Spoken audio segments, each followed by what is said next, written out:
The first thing Magnus smelled was death. Not the clean death of battle. Not the honorable death of warriors who fell defending their pack. This was something rotten. Something that had been dying slowly, deliberately, for years. The Alpha King stood at the top of the dungeon stairs, torchlight carving shadows across his bare chest, and felt his wolf recoil inside him. Ragnar, who had torn through enemy lines without flinching, who had faced down rogue alphas twice his size, was whining. Cowering. The sound echoed in Magnus' skull like a warning bell he was too late to hear. He descended anyway. Each step down the spiral staircase made the air heavier. Thicker. The stone walls wept with condensation that smelled wrong, like ozone mixed with rotting flowers. Lilacs left too long in stagnant water. His boots echoed in the silence, a steady rhythm that felt like a countdown. The guards had told him she was dangerous. A traitor. A wolf who had conspired with rogues and poisoned the very water his people drank. They said she deserved execution. They said she was comfortable down here. Federal cared for. Waiting. The torch in his hand flickered as he reached the bottom step, and Magnus saw the lie for what it was. The dungeon floor was flooded. Not with water. With something black and viscous that caught the firelight like oil but moved like blood. It pulled around a figure kneeling in the center of the chamber, head bowed, shoulders trembling with the effort of simply staying upright. Chains ran from the walls to her wrists and ankles, silver-infused iron that glowed faintly in the darkness, burning where they touched bare skin. And the girl wearing them was dying. No, worse than dying. She was being consumed. Magnus' breath caught in his throat. His wolf howled. Because even through the grime and the blood and the stench of corrupted magic, he could smell her. Rain on scorched earth. Fresh water breaking through drought. The scent cut through every suppression spell, every dampening ward, every lie that had been fed to him for years, and reached into the center of his chest to wrap around his heart like a fist. Mate. The word exploded in his mind with such force that Magnus staggered. His hand shot out to steady himself against the wall, and the torch fell, sputtering in the black liquid below. The girl, Arya, they had called her, the Omega accused of treason, didn't move. Didn't look up. She knelt there in her chains like she had forgotten what it meant to hope for rescue. Like she had been waiting for death so long that she welcomed it. Magnus' vision swam. The migraine that had plagued him for years, the pressure that built behind his eyes every time he walked past this part of the keep, suddenly made terrible sense. She had been here, beneath his feet, suffering, screaming silently into the darkness while he ruled above, blind and ignorant, drinking the medicinal tonics his high priestess brewed to keep the headaches at bay. Tonics that had kept him from sensing his own mate. His mate, who was covered in wounds that wept black ichor instead of blood. His mate, whose body was so thin he could count every rib through her torn dress. His mate, who had been chained in silver so long that the metal had fused with her skin in places, creating burns that would never heal. Rage ignited in Magnus' gut like wildfire. He moved forward without thinking, boots splashing through the dark liquid, and the guards stationed at the dungeon entrance shouted behind him. Their voices were distant. Irrelevant. Magnus' entire world had narrowed to the girl in chains and the scent of rain that called to something primal in his soul. When he reached her, he dropped to one knee. The black liquid soaked through his pants, cold and wrong, but he didn't care. Up close, he could see the extent of the damage. Her hair, which might have been brown or auburn, hung in matted clumps. Her face was hollow, cheekbones sharp enough to cut, lips cracked and bleeding. But it was her eyes that destroyed him. When she finally lifted her head to look at him, her eyes were empty. Not defiant. Not afraid. Just hollow. Like someone had scooped out everything that made her human and left only the shell. Magnus Wolfkind. The dungeon master's voice echoed from the stairs. Sharp. Commanding. Telling the Alpha King to step back, that the prisoner was dangerous, that she needed to be handled with care. Magnus didn't hear him. He was staring at the chains. at the way they glowed brighter when Arya breathed, as if they were feeding on her. At the symbols carved into the metal, runes he recognized from forbidden texts. Blood magic. Soul magic. The kind of magic that had been outlawed for centuries because it required a living sacrifice. A living battery. His hand moved to the sword at his hip. The guards shouted again, closer now, their footsteps pounding down the stairs. One of them was yelling about protocol, about the council's orders, about how the execution was supposed to be public. Magnus drew his blade. The dungeon master reached the bottom step, breathing hard, his face red with exertion and anger. He opened his mouth to speak. Magnus' sword took his head off in one clean stroke. The body hit the ground with a wet thud. Blood sprayed across the black liquid, mixing with it, turning it darker. The remaining guards froze on the stairs, weapons half drawn, eyes wide with shock. Magnus turned to face them. His voice, when he spoke, was barely recognizable. It came from somewhere deep and ancient, the voice of an Alpha King who had just discovered his pack had been rotting from the inside. "Get out." They ran. Magnus turned back to Arya. She was staring at the headless corpse with the same empty expression, as if violence was so commonplace in her world that it no longer registered. As if she had seen so much worse that a simple execution was nothing. What had they done to her? He sheathed his sword and reached for the chains. The moment his fingers touched the silver, pain lanced up his arm like lightning. His skin blistered. Smoke rose from his palm. But Magnus gritted his teeth and held on, channeling his alpha strength into breaking the first manacle. It shattered. Arya gasped. The sound was small and broken, barely audible, but it hit Magnus like a physical blow. He moved to the next chain, ignoring the way his hands burned, ignoring the way his wolf snarled at the pain, and broke that one too. Then the ankle restraints. Then the collar around her throat that he hadn't even noticed at first, hidden beneath her matted hair. When the last chain fell away, Arya collapsed forward. Magnus caught her. She weighed nothing. Less than nothing. Her body was so light that for a terrifying moment, he thought she might disintegrate in his arms like ash. But then he felt her heartbeat, faint, irregular, but there, and something inside him steadied. She was alive. He could work with alive. Magnus stood, cradling her against his chest, and turned toward the stairs. Above, he could hear shouting. Running footsteps. The palace guard mobilizing. They would be coming for him soon. The council would have been alerted the moment he killed the dungeon master. Vespera, his high priestess, would already be weaving her lies, painting him as compromised, as irrational, as unfit to rule. Let them come. Magnus took the stairs two at a time, his mate held close, and felt the bond between them pulse with something that might have been hope. Or might have been fury. He couldn't tell anymore.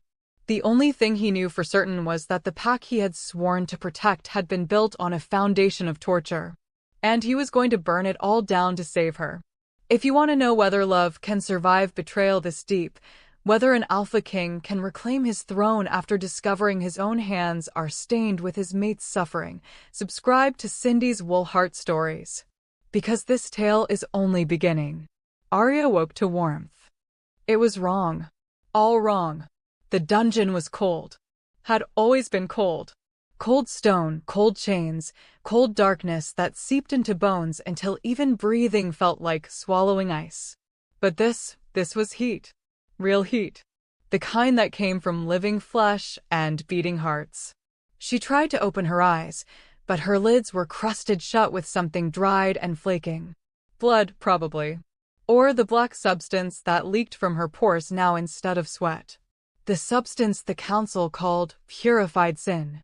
The waste product of their immortality. A hand touched her face.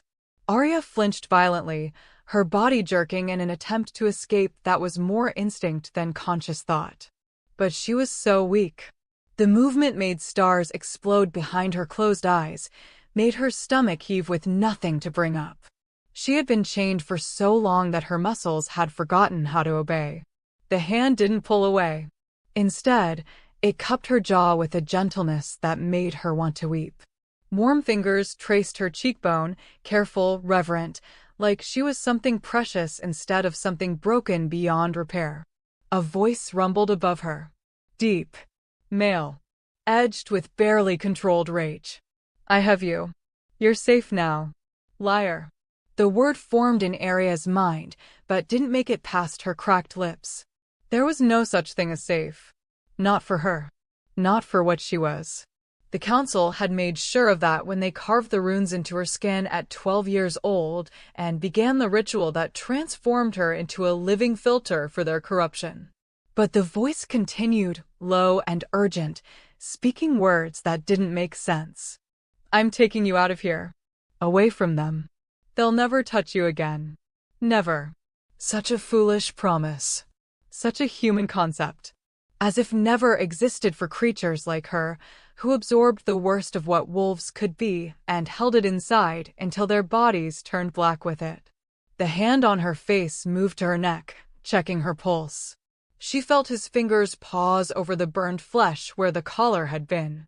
Felt him suck in a sharp breath. Gods. What have they done to you? Everything, Aria wanted to say. They've done everything. She managed to pry her eyes open just enough to see shapes. Blurred. Undefined.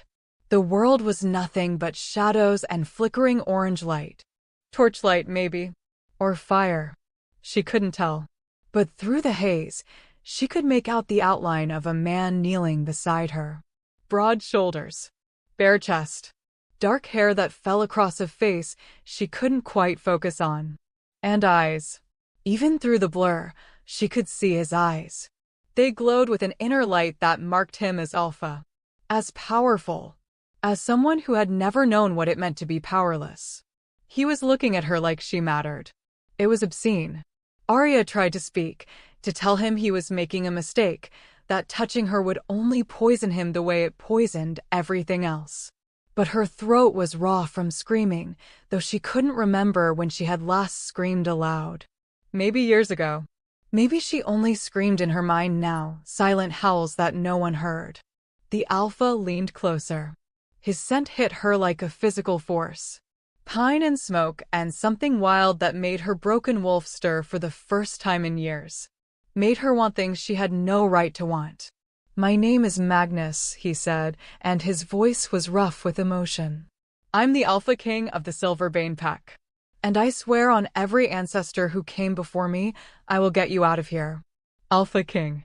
The title registered slowly through the fog in Aria's mind. She had heard his name before, whispered by the guards when they thought she couldn't hear. Magnus Silverbane. The warrior king who had unified the northern territories. The Alpha who supposedly ruled with honor and strength. The Alpha who had signed her death warrant. Because that was why he was here, wasn't it? The council had finally convinced him to do the execution personally. To come down to the dungeon and end the life of the Omega who had poisoned his pack's water supply. The traitor. The conspirator. The girl whose very existence was a threat to everything he had built. Aria wanted to laugh, but the sound that came out was more like a wheeze. Of course. Of course, he would be the one to kill her. It was almost poetic. The king who had unknowingly fed on her suffering for years, finally delivering the mercy of death. She hoped he made it quick. But Magnus wasn't drawing a weapon. Instead, he was gathering her into his arms, lifting her with a care that contradicted everything she knew about her own worth. She felt herself pressed against his bare chest, felt the steady thrum of his heartbeat against her cheek, and something inside her cracked. Don't, she managed to whisper. The words scraped out of her throat like broken glass. Poison. Magnus went still. She felt his whole body tense, felt the growl that rumbled through his chest. But when he spoke, his voice was soft. Devastated. You're not poison. You never were. The certainty in his tone was worse than hatred. Worse than disgust. Because it meant he didn't know. Didn't understand what she had become. What they had turned her into. Aria wanted to explain. Wanted to tell him about the runes carved into her spine, about the way the council's dark magic pooled inside her like tar, about how touching her for too long would make him sick. But she was so tired. Tired of hurting. Tired of being a vessel for other people's sins. Tired of existing.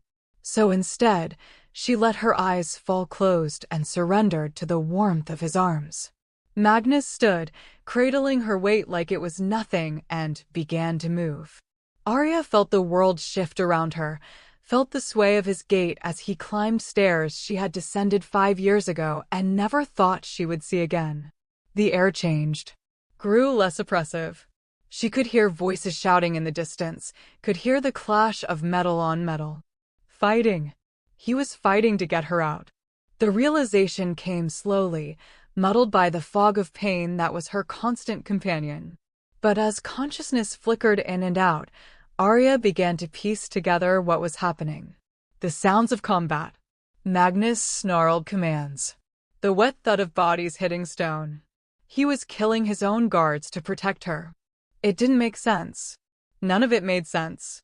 She was nothing. A mistake. A girl born with a genetic anomaly that let her hold infinite darkness, which made her the perfect candidate for the Council's blood magic rituals. She wasn't worth saving. Wasn't worth dying for. But Magnus held her like she was. They burst through a doorway and into cold night air. Arya gasped at the shock of it, at the way the wind bit into her exposed skin. She hadn't felt wind in years. Hadn't seen stars. The dungeon had been her entire world for so long that she had forgotten other things existed. Magnus didn't stop running. She could feel his heart hammering against her ear, could feel the coiled tension in his muscles as he sprinted through what must have been the palace courtyard. Behind them, more shouting. The sound of pursuit. "They'll kill you," Arya tried to say. "For this. For me." Magnus' arms tightened around her. His voice, when it came, was fierce enough to make her shiver. Let them try. And then they were in the forest. Trees closed in around them, blocking out the starlight, swallowing them in shadow. But Magnus didn't slow. He moved through the darkness with the confidence of a predator who knew every inch of his territory. His breathing was steady despite the run, despite carrying her weight, despite the fact that he had just committed treason by freeing a condemned prisoner.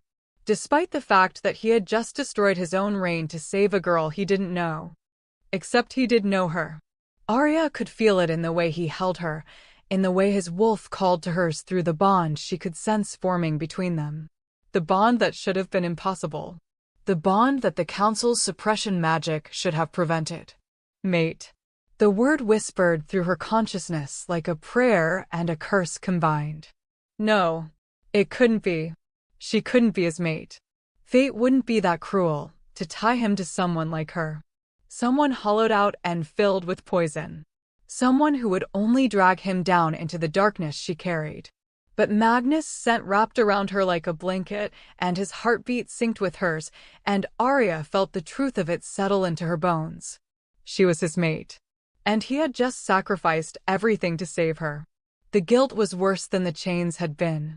They ran until the sounds of pursuit faded into nothing but whined through trees and the distant call of night birds. Until the palace lights were swallowed by miles of dense forest, and the only illumination came from the silver thread of moon cutting through the canopy above. Magnus finally slowed near a stream, its water catching starlight like scattered diamonds. He lowered himself to the moss-covered ground, still holding Arya against his chest, and for the first time since the dungeon, she felt him tremble. Not from exhaustion. From rage so profound it made the air around them vibrate. She should tell him to put her down. Should insist he leave her here and go back to salvage what remained of his throne. But Arya's body had stopped obeying her years ago, and now it simply molded against his warmth like it belonged there. Like coming home after an exile so long she'd forgotten what home felt like. Magnus' hand moved to her hair, carefully working through the matted tangles with a gentleness that made her throat ache. He didn't speak, didn't demand explanations, just held her while his breathing steadied and his wolf prowled beneath his skin, still agitated, still hunting for threats. Arya closed her eyes and let herself drift. Not into sleep, She didn't trust sleep anymore, not when the nightmares waiting there were worse than waking. But into memory. Into the past she had buried so deep she sometimes forgot it existed at all. She had been born in the spring, her mother told her once. Born during a lunar eclipse when the moon bled red and the elders whispered about omens. A void soul, they called her. A child born without the normal boundaries that kept a wolf spirit contained. A genetic anomaly that appeared once every few generations, capable of holding infinite darkness without breaking. At first, her parents had hidden what she was, kept her isolated from the pack, taught her to suppress the emptiness inside her that wanted to swallow everything whole. For 7 years, Arya had been just a girl. Quiet, unremarkable, lonely but alive. Then her father challenged the wrong alpha and lost. The council came for her 3 days after his execution. She remembered the high priestess, Vespera, kneeling before her with a smile that didn't reach her eyes. Remembered the woman's cold fingers tilting her chin up, examining her like livestock at market. Such a gift, Vespera had murmured. Such potential. They took her that night, dragged her from her screaming mother's arms and brought her to the ritual chamber beneath the palace, the same chamber that would become her tomb. 12 years old and terrified, Arya had fought. Had bit and clawed and shifted into her wolf form for the first time, all brown fur and desperate instinct. It hadn't mattered. The council's magic was older than mercy, older than conscience. They carved the runes into her spine while she screamed, each symbol a burning violation that rewrote her biology on a fundamental level. Turned her from a person into a tool. A living filter for the corruption that came from extending life beyond its natural limits. The Sin Eater. That's what they called her in the documents she had seen once, years ago, when a careless guard left papers within reach of her chains. Clinical language describing how her body processed dark magic, how efficiently she absorbed the waste products of the council's blood rituals, how long she could survive before needing to be cycled out and replaced. They had given her 5 years. She had lasted 8. Arya had stopped counting time after the 3rd year. Stopped marking days when every moment blurred into the same endless suffering. The council would come weekly, sometimes daily if they had been particularly gluttonous with their magic, and perform the transference ritual. They would lay hands on her and push their corruption into her body while speaking words in a language that predated wolves. And Arya would absorb it. All of it. Every hateful thought, every act of cruelty, every year stolen from their natural lifespan. It flooded into her like black water, filling her up until she couldn't tell where she ended and the darkness began. Until she forgot that she had once been a girl with a name and a mother and dreams of running under the full moon. The worst part wasn't the pain. Pain, she learned, could be endured, could be survived. The worst part was feeling their sins take root inside her consciousness. Living their memories. Experiencing their depravity as if it were her own.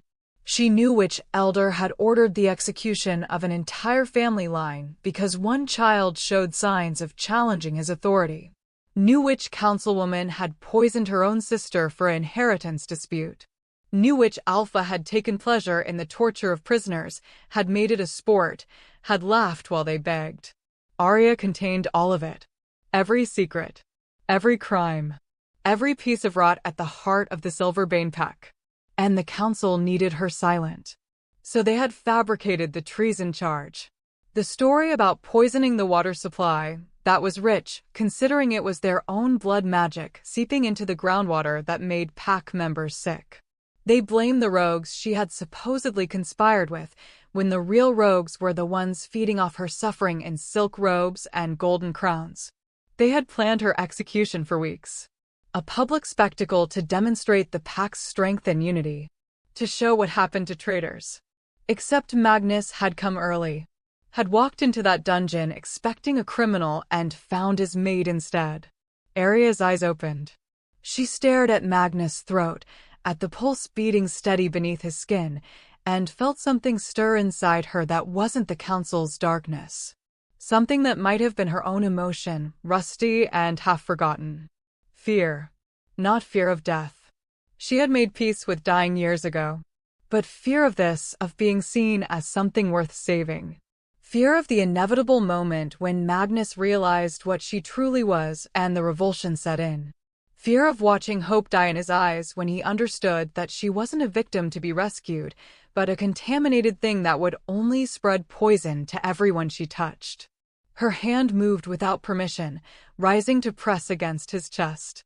The contact sent a jolt through her system. His skin was fever-hot, alive, thrumming with power she could feel even through her numbness. But underneath the vitality, she could sense something else. A weakness. A tremor in his life force that hadn't been there before. Aria's breath caught. The withdrawal.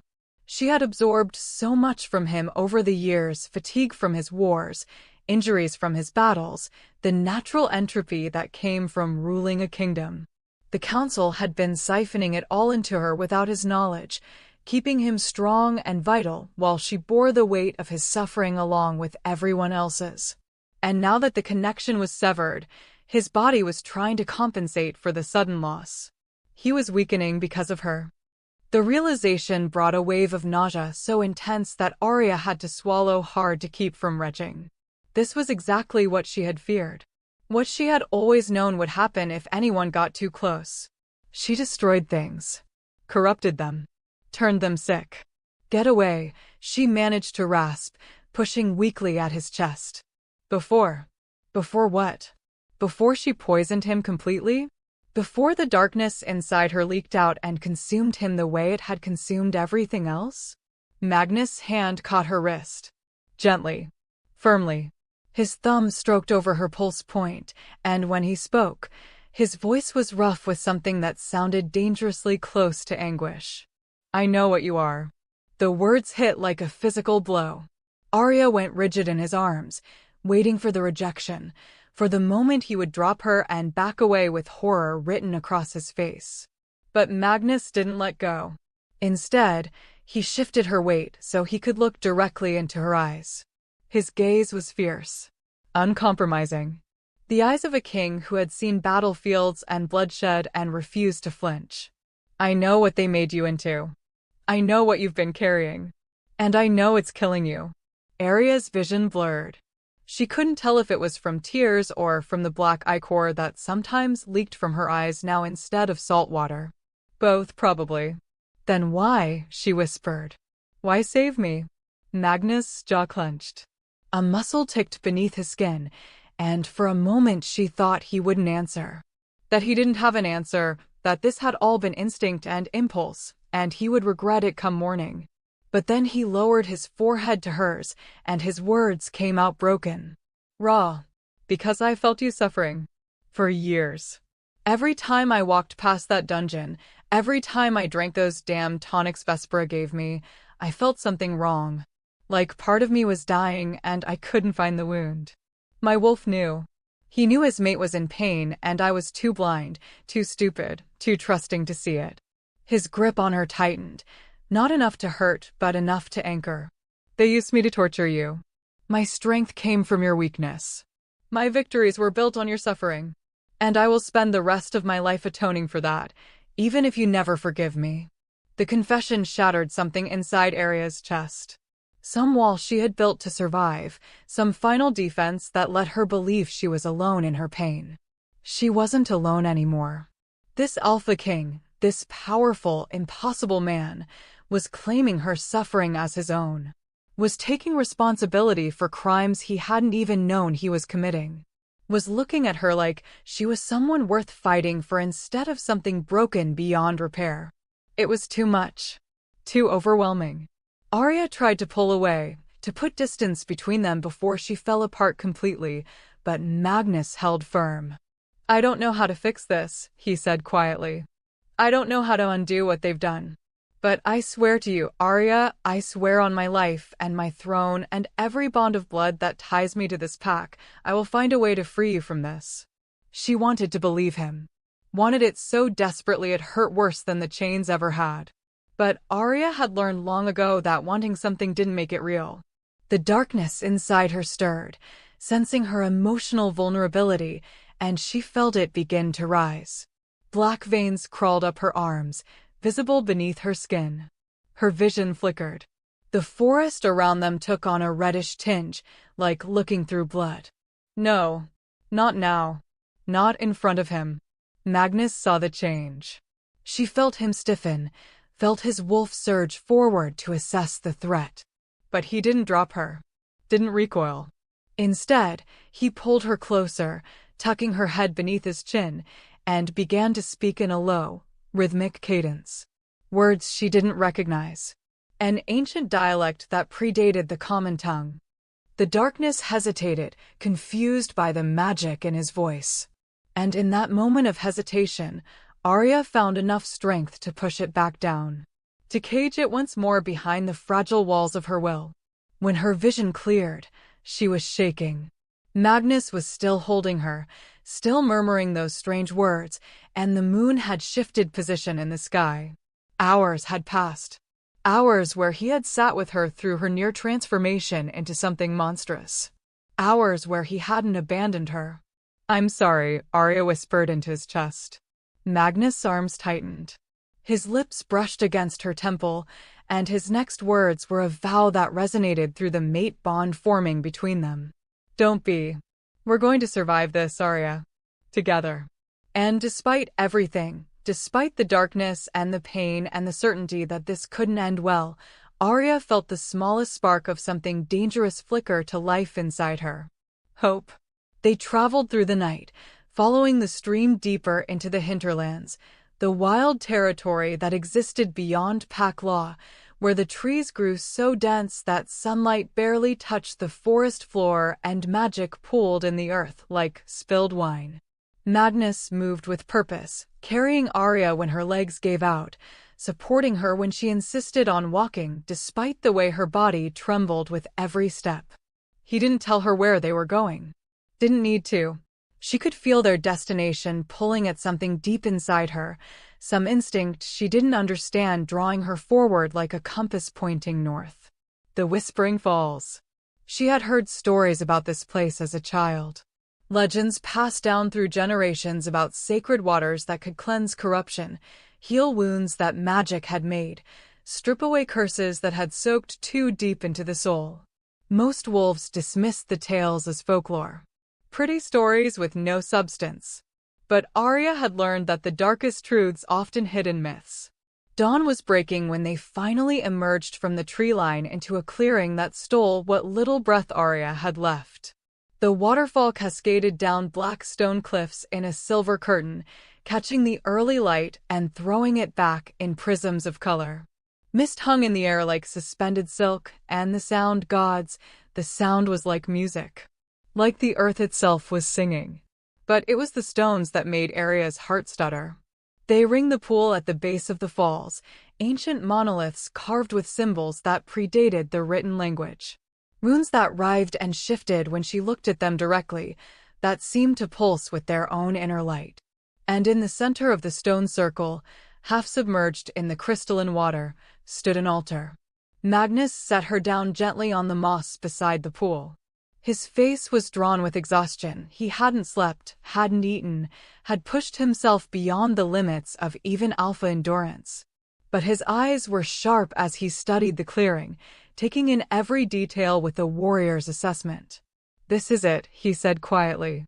"This is where we'll break their hold on you." Arya stared at the altar and felt ice slide down her spine. She knew what he was suggesting, what he was planning. The rite of severance, a ritual so dangerous it had been banned even before the council outlawed blood magic. A ritual that required the willing sacrifice of both parties, that could kill as easily as it could cure. A ritual that would bind them together in ways that went deeper than the mate bond. "No," she managed, shaking her head. "Too dangerous." "You don't know." "I know exactly what it requires," Magnus interrupted. His hand cupped her face, thumb brushing over her cheekbone with heartbreaking tenderness. "I know it could kill us both. I know it will bind our souls in ways that can never be undone. And I'm choosing this anyway." The certainty in his voice terrified her more than the council ever had. Because this was real. This was a man who had known her for less than a day, offering to tie his fate to hers in the most permanent way possible. Offering to share the burden of darkness that had been slowly devouring her from the inside out. Why? The word came out broken. Why would you risk everything for someone like me? Magnus' expression softened, but the intensity never left his eyes. Because you're my mate. Because what they did to you is done in my name, using my strength, and I will not let you carry that alone. Because. He paused, and something flickered across his face. Pain. Recognition. Understanding that cut deeper than explanation. Because when I touched you in that dungeon, when I felt the bond snap into place, I also felt something else. A memory that wasn't mine. A vision. Arya went still. Visions weren't common among wolves, they belonged to seers, to witches, to those born with the sight. But the mate bond could do strange things. Could open doors between souls that logic said should stay closed. What did you see? Magnus sat back on his heels, his gaze distant, reliving whatever the bond had shown him. When he spoke, his voice carried the cadence of prophecy. I saw you standing in flames. Silver flames that didn't burn. And around you, the darkness was screaming. Not in pain, in fear. You weren't being consumed by the corruption they forced into you. You were transforming it. Turning it into something else entirely. His eyes refocused on her, and the weight of his stare made her shiver. The council didn't just create a sin-eater when they carved those runes into your spine. They created a catalyst. A converter. Someone who could take the rot at the heart of this world and burn it clean. No. Arya's chest tightened. I'm not special. I'm just broken. Just a container they used to. You're a void soul, Magnus said softly. Born during a blood moon. Marked by the eclipse. Do you know how rare that is? Do you know what the old texts say about wolves like you? She did. She had heard the whispers growing up, had read the fragments of prophecy before the council locked her away. But those were just stories. Myths about chosen ones and destined saviors and other nonsense that made suffering seem purposeful instead of random. The texts say that a void soul will rise when the pack has rotted from within, Magnus continued, his words falling like stones into still water. That she will hold the darkness until it's ready to be released. That she will stand at the crossroads between extinction and renewal, and her choice will determine which path the wolves walk. Arya shook her head violently, ignoring the way the movement made her vision swim. That's not me. I haven't chosen anything. I've just survived. Barely. Surviving is a choice, Magnus said. Every day you stayed alive in that dungeon was a choice. Every time you held their corruption instead of letting it spill back into the pack was a choice. You've been choosing, Arya. You just didn't realize the scale of what you were choosing for. The words settled over her like a shroud. Or a crown. She couldn't tell which. Magnus stood and moved to the altar, running his hands over the carved stone. His fingers traced symbols that looked disturbingly similar to the ones burned into Arya's spine, but reversed. Inverted. As if they were the antidote to the poison the council had inscribed into her flesh. The prophecy speaks of this place too, he said, not looking at her. The cleansing waters. The stone of severance. It says that when the void soul comes to the falls with her mate, the darkness will be given a choice: consume or be consumed. He turned back to her, and the determination in his face was absolute.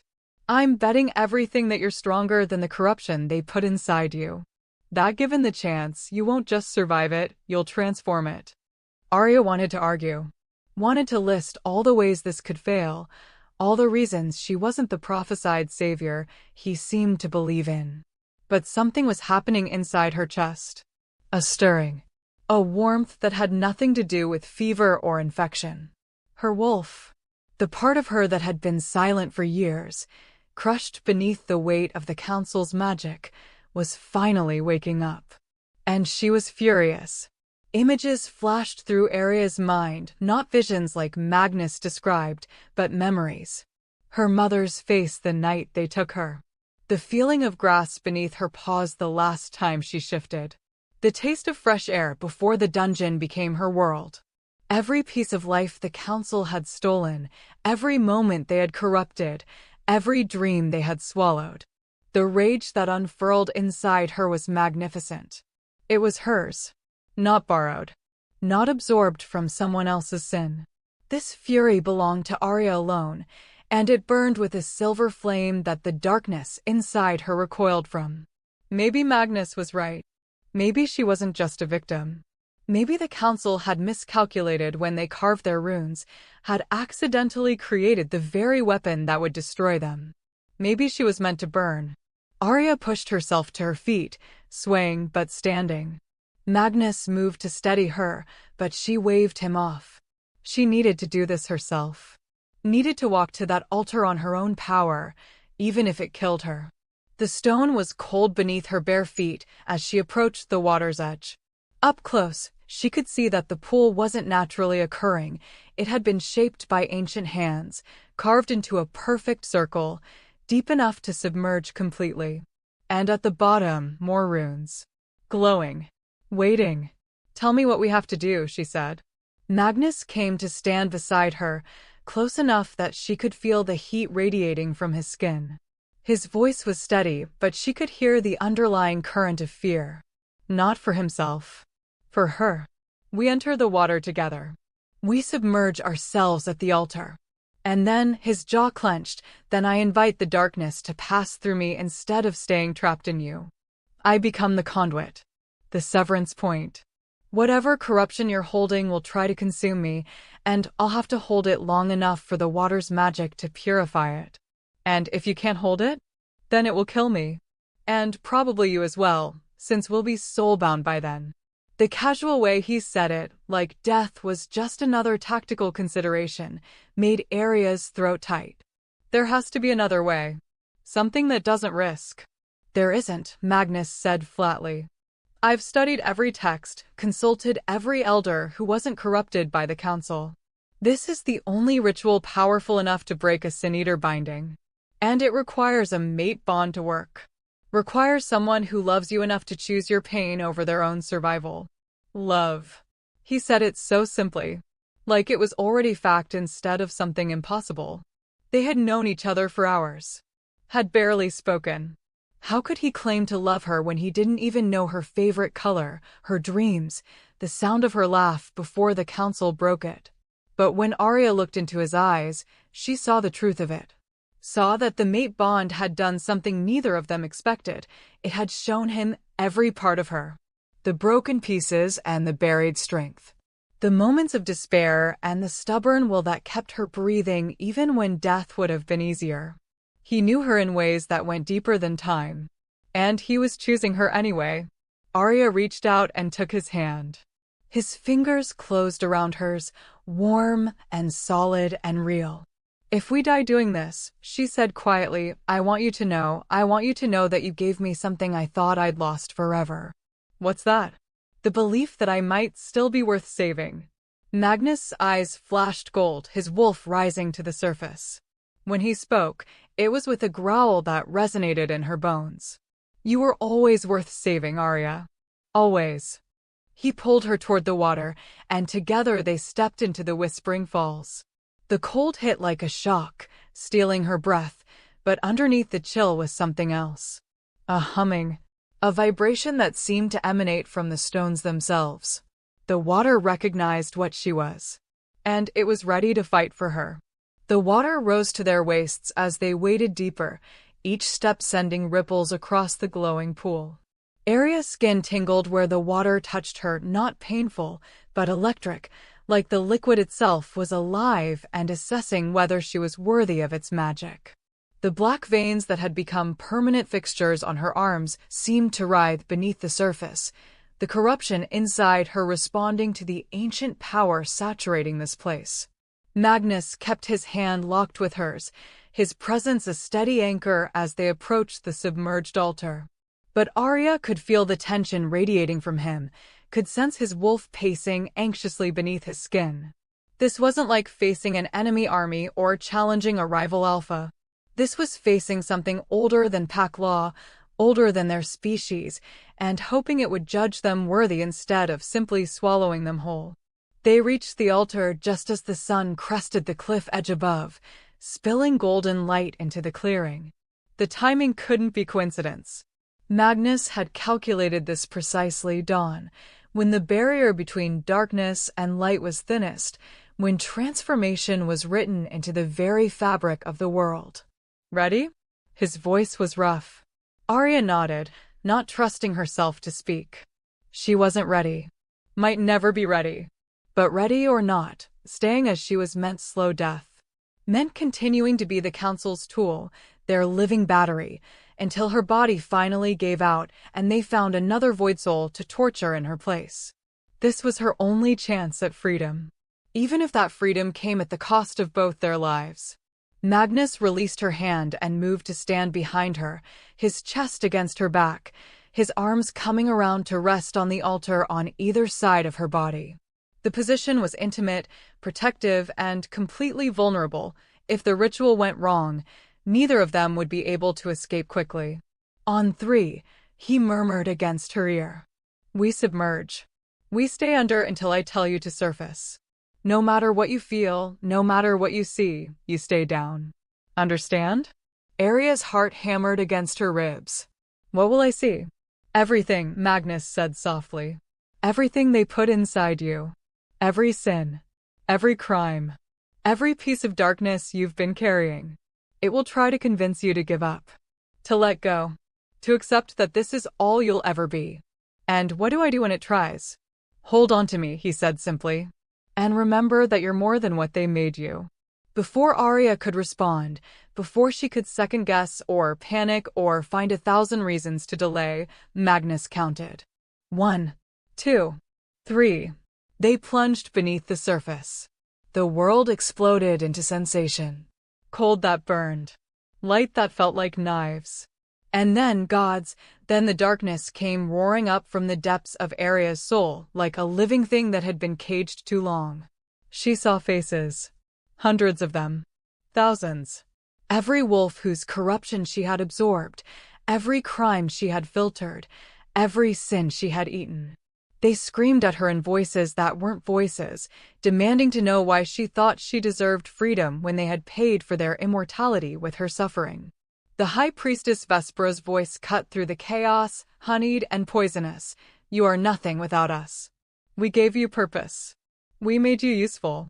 Without the Council, you're just a broken girl with a broken wolf. Elder Maddox's laugh echoed next, cruel and satisfied. Did you think the king would save you? He fed on your pain for years and never once questioned why he felt so strong. He's just like us, girl. Just better at lying about it. And then came the worst voice. Her own. It whispered truths she had tried to bury. Reminded her of every moment she had wanted to die. Every time she had begged the guards to end it. Every night she had prayed for the darkness to consume her completely so she wouldn't have to feel anymore. You're too broken to fix, her own voice crooned. Too contaminated. Even if you survive this ritual, you'll poison everyone you touch. The king will realize his mistake. He'll look at you with disgust instead of devotion. He'll wish he'd left you in the dungeon where you belong. Arya's lungs burned. The darkness inside her was expanding, filling every corner of her being, and she realized with horror that it was right. She was too far gone. Too saturated with corruption. The ritual wouldn't cleanse her, it would just transfer the poison to Magnus, and he would suffer the way she had suffered, and it would be her fault. She had to surface. Had to stop this before she destroyed him. But Magnus' arms tightened around her, solid and real, and through the mate bond she felt him push something into her consciousness. Not words. A memory. She saw herself through his eyes. Saw the moment he descended those dungeon stairs expecting a traitor, and found her instead. Saw the way his heart had shattered at the sight of her in chains, at the smell of her suffering, at the realization that his own strength had been built on her torture. She saw his rage, his guilt, his absolute certainty that saving her mattered more than his throne, his pack, his own life. She saw herself the way he saw her, not as broken, but as unbreakable. Not as contaminated, but as surviving contamination that would have destroyed anyone else. Not as a victim, but as a warrior who had fought a battle no one else could see and was still standing. The darkness recoiled from that vision, from the purity of his belief in her. And in that moment of hesitation, Arya felt the rite of severance begin. It started as a pulling sensation in her chest, like invisible hands were reaching inside her ribcage and extracting something vital. The black veins on her arms began to glow, not with corruption, but with silver light that matched the moon tattoos carved into the altar stone. The water around them grew hot, then cold, then hot again, cycling through extremes as the magic worked to separate Arya from the darkness that had been grafted onto her soul. But the Council's binding wasn't designed to be broken.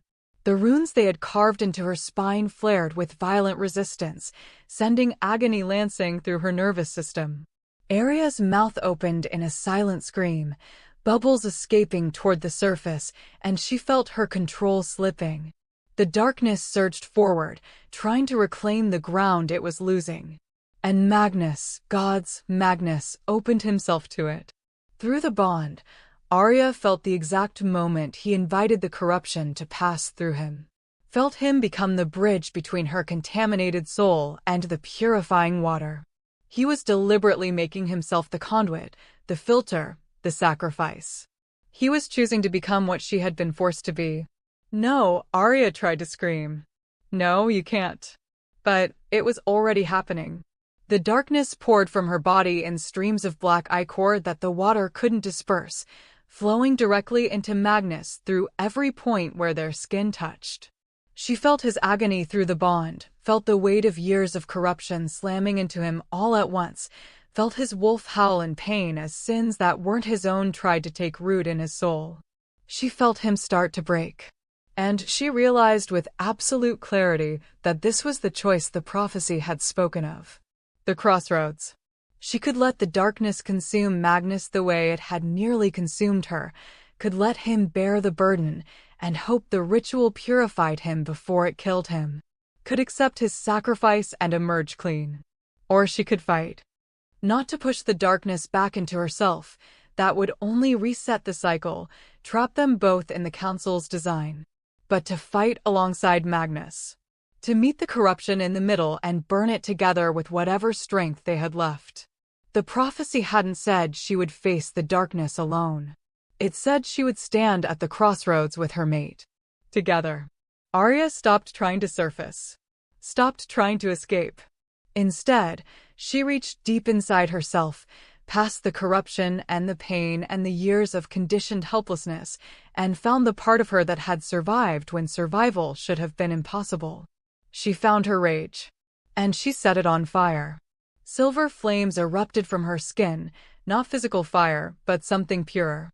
Something that belonged to her alone, untouched by the Council's magic.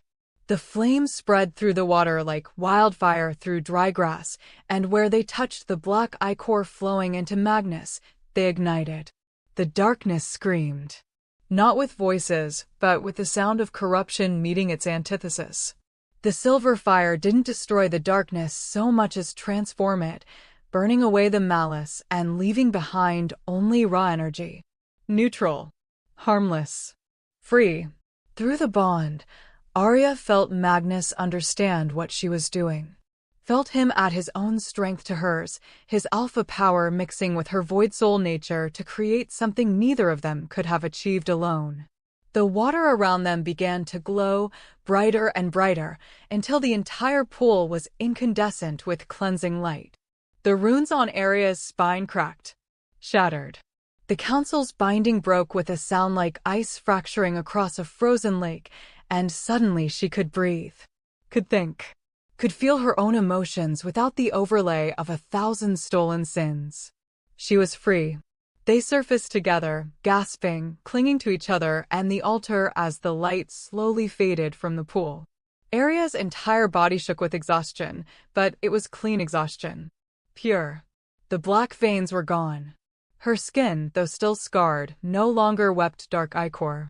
When she looked down at her arms, she saw only herself. Magnus was pale, trembling, his eyes still glowing gold with wolf sight. But he was alive. Breathing. Whole. They had survived. The moment of relief lasted exactly 3 seconds. Then the forest erupted with the sound of approaching wolves. Magnus' head snapped up, his body going rigid with alarm. His hand moved to his hip, reaching for a sword that wasn't there.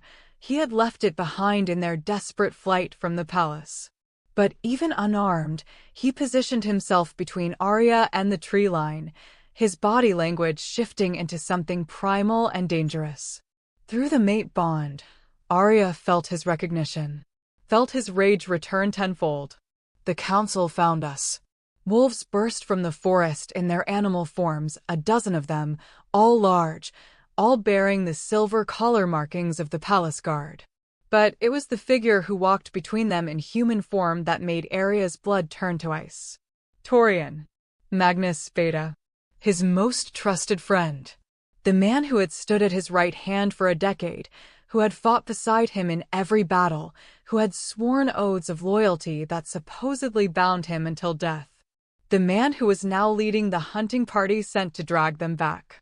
Torian stopped at the edge of the clearing, careful not to enter the sacred space of the stone circle.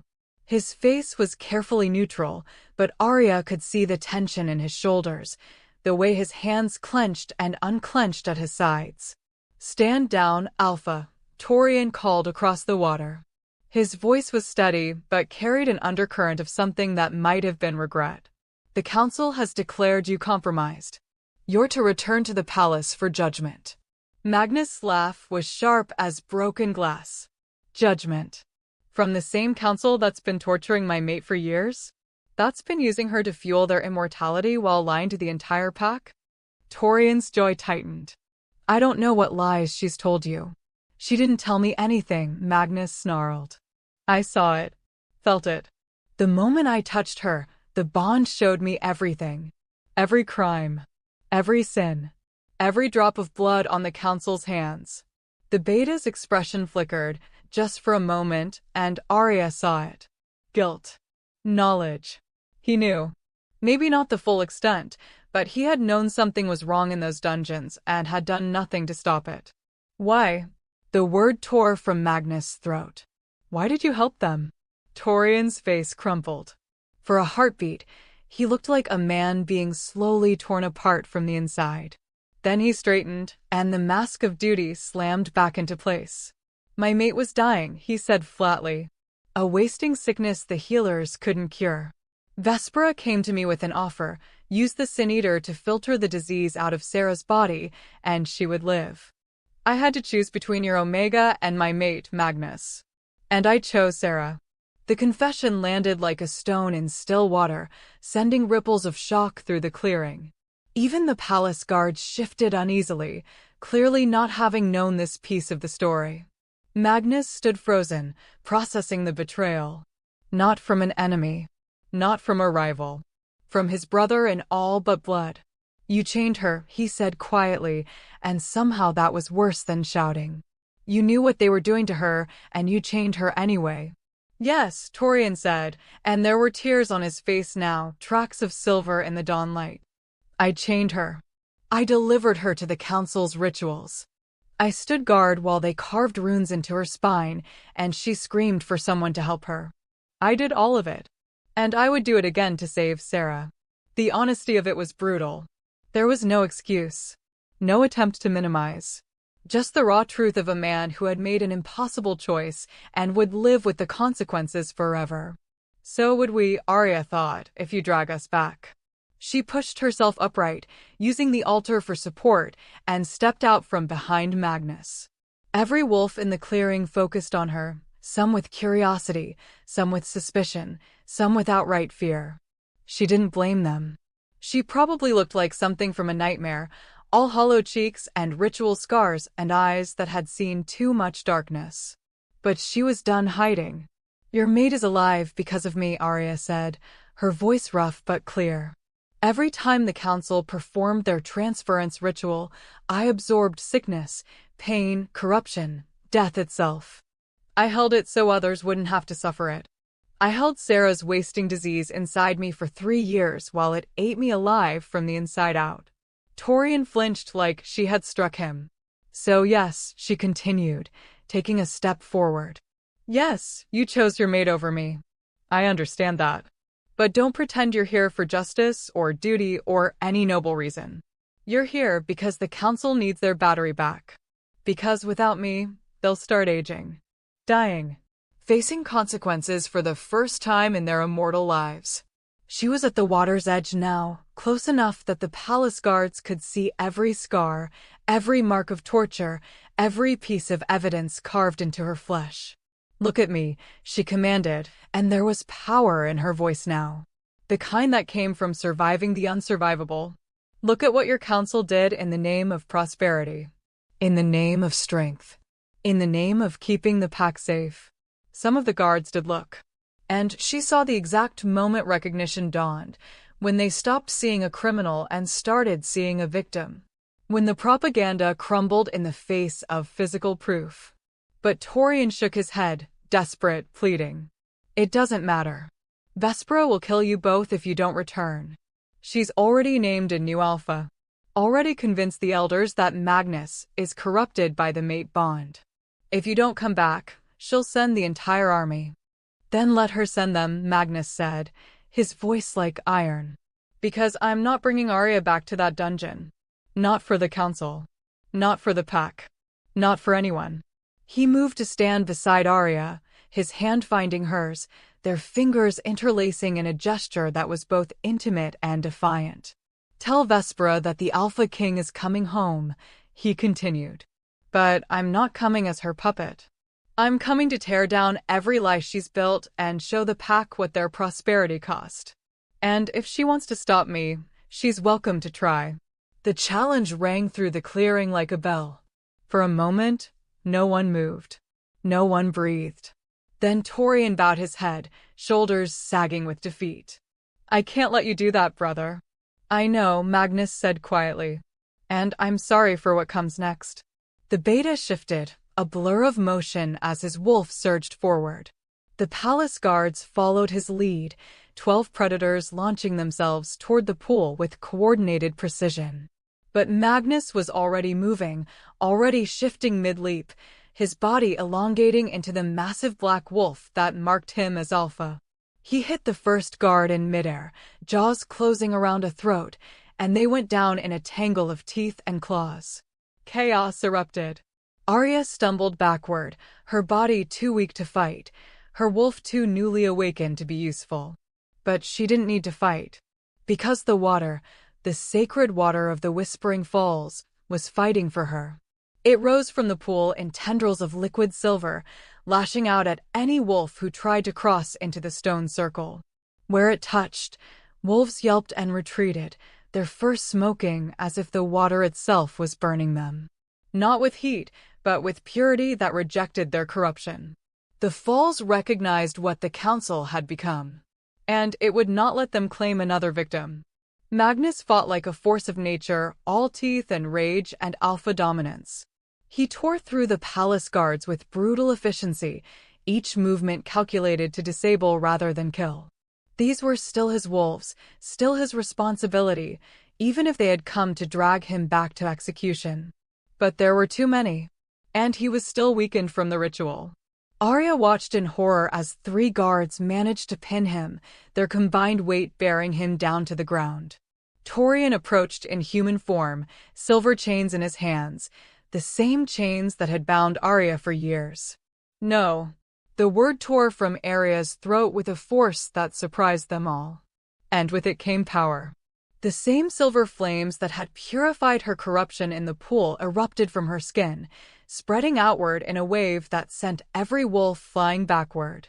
Not physical fire. Something older. The raw manifestation of a void soul who had finally learned to channel her nature instead of being consumed by it. The flames washed over Magnus, and where they touched, his injuries began to heal. His strength returned. He surged to his feet with a roar that shook leaves from the trees, and the palace guards finally understood what they were facing. Not a compromised alpha and his corrupted mate, but a king who had found his queen and a power that could reshape the world. Torian stood frozen at the edge of the clearing, chains hanging useless from his hands, and Arya saw the moment he made his choice.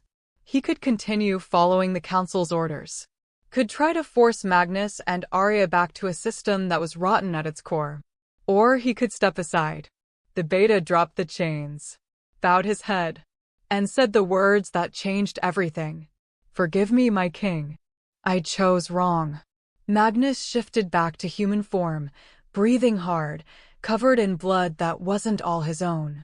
He looked at his oldest friend, his brother, and Arya felt the grief that lanced through him.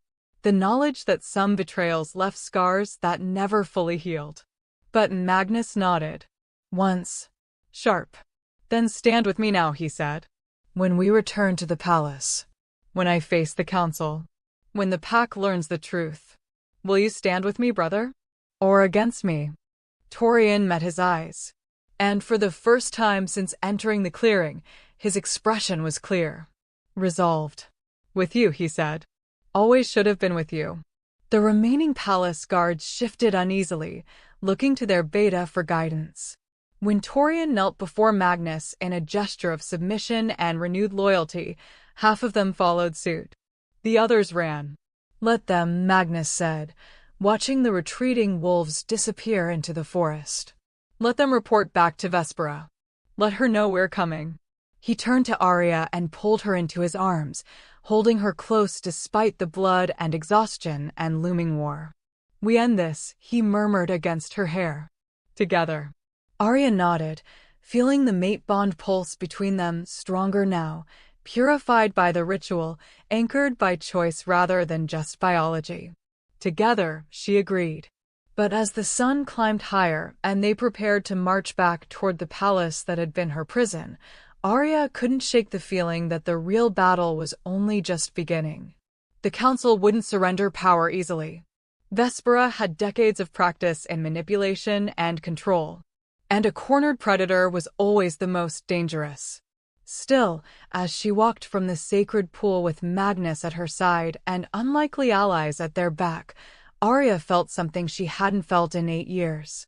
She felt like herself. And that, she was learning, was the most dangerous thing of all. They made camp in the ruins of the old temple, a half-day's journey from the Whispering Falls and still 2 days from the palace. The structure had been abandoned for generations, a relic from when wolves worshipped the moon as more than just a symbol, when magic flowed freely and the barrier between worlds was thin enough to cross. Moss covered the crumbled stone walls, and trees grew through what had once been the sanctuary floor, but the place still held power. Arya could feel it humming beneath her feet like a heartbeat. Safe, for now. Magnus posted guards at the perimeter, the palace guards who had chosen to follow Torian's lead and kneel rather than flee. 6 wolves total, plus Torian himself, who had said nothing since his oath of renewed loyalty. The beta stood apart from the others, shoulders hunched under the weight of his guilt, staring into the forest like he could find redemption in the shadows between trees. Arya didn't have the energy to hate him, didn't have room for it alongside everything else she was feeling. The ritual had scoured her clean, yes, but it had also left her raw, exposed, like skin that had been bandaged for years suddenly opened to air and light. She hurt in ways that had nothing to do with physical wounds. Magnus built a fire in the center of the temple ruins, coaxing flames from damp wood with the kind of patience that seemed at odds with the warrior who had torn through guards just hours earlier. But Arya was learning that he contained multitudes, brutal when necessary, gentle when possible, and always watching her with an intensity that made her feel seen in ways she couldn't quite articulate. When the flames caught and began to crackle, he turned to her, held out his hand. "Come here." It wasn't a command. Not quite. More like an invitation. A request that she could refuse if she wanted to. The choice was hers. That alone nearly undid her. Arya crossed the distance between them on legs that still trembled with exhaustion.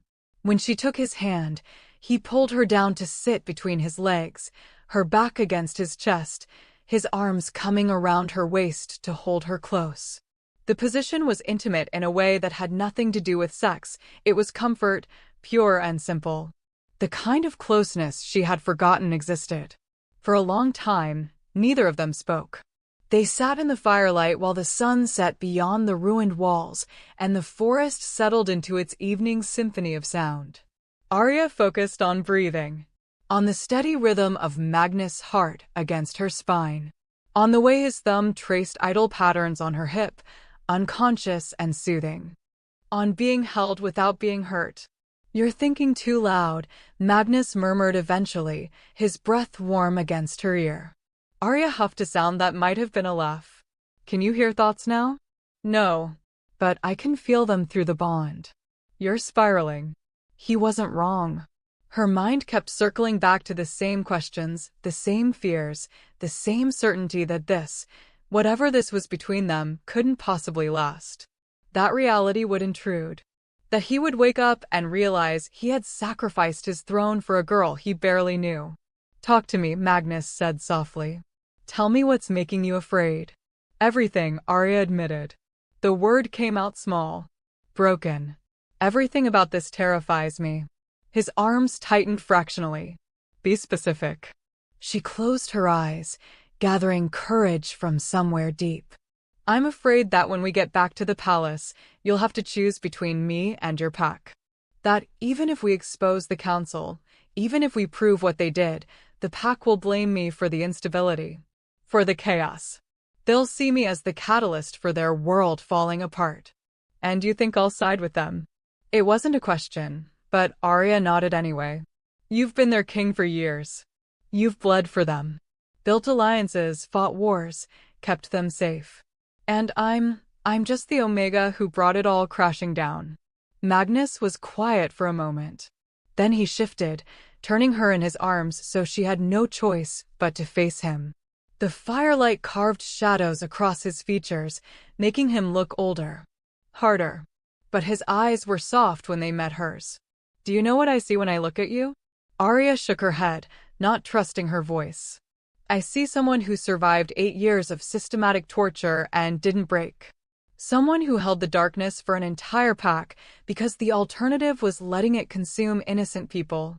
Someone who had every reason to become bitter and cruel and chose to stay human anyway."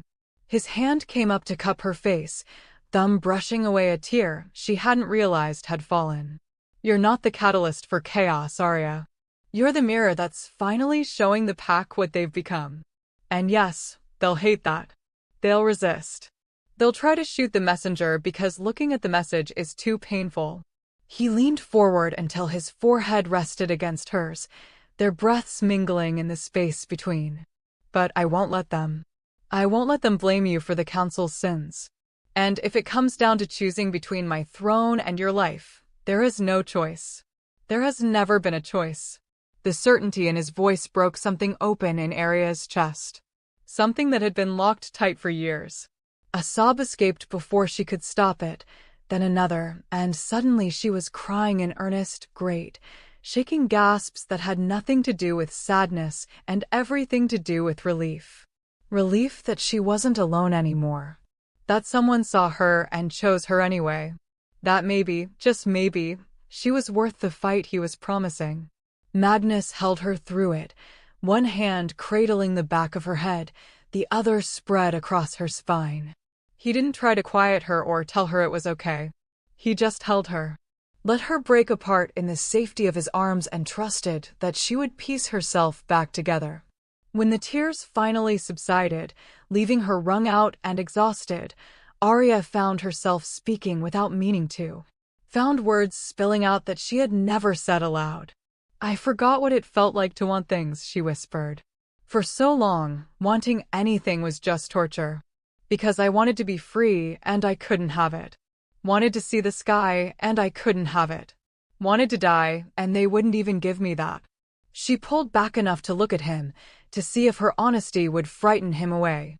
"But now I'm out and I'm free, and I'm so afraid that I've forgotten how to be a person instead of just a container for other people's pain." Magnus' expression was fierce, tender, absolutely focused on her. "Then we'll figure it out together," he said. "You can learn to want things again. Learn to be Arya instead of the Sin Eater. And I'll be here for all of it, the good days and the days where it feels impossible. The moments you soar and the moments you fall." One hand moved to rest over her heart, palm flat against her sternum. "You're not a container anymore. You're a person who deserves softness and joy and every damn thing the world tried to steal from you. And I'm going to spend the rest of my life proving that to you." Arya's breath caught. "The rest of my life." He said it so casually, like their future together was already written. Like he had looked ahead and seen decades of shared existence and found it exactly what he wanted. "You barely know me," she pointed out, but there was no heat in it. "Just wonder." Magnus smiled, the first real smile she had seen from him. It transformed his face from severe to devastating, and Arya's heart stuttered in her chest. "I know you held my fatigue from 3 wars inside your body without knowing who I was. I know you absorbed Torian's mate's wasting disease and kept it from spreading to others. I know you recorded every crime the Council committed in your consciousness, even when knowing those things made you sick." His thumb traced her lower lip, and the intimacy of the gesture made her shiver. "I know you're strong enough to survive what would have killed anyone else. Stubborn enough to keep breathing when death would have been easier. And brave enough to stand at the edge of the Whispering Falls and choose to fight instead of choosing to surrender." He leaned in, his lips ghosting over hers in an almost kiss that promised more. "So yes, I barely know your favorite color or whether you prefer sunrise or sunset or how you take your tea. But I know the things that matter. I know your soul, Arya. And I want to spend the rest of our lives learning the details." The kiss, when it came, was gentle, reverent. Nothing like the brutal claiming kisses she had read about in stories. This was softer. An offer instead of a demand. A question, "Is this okay? Do you want this too?"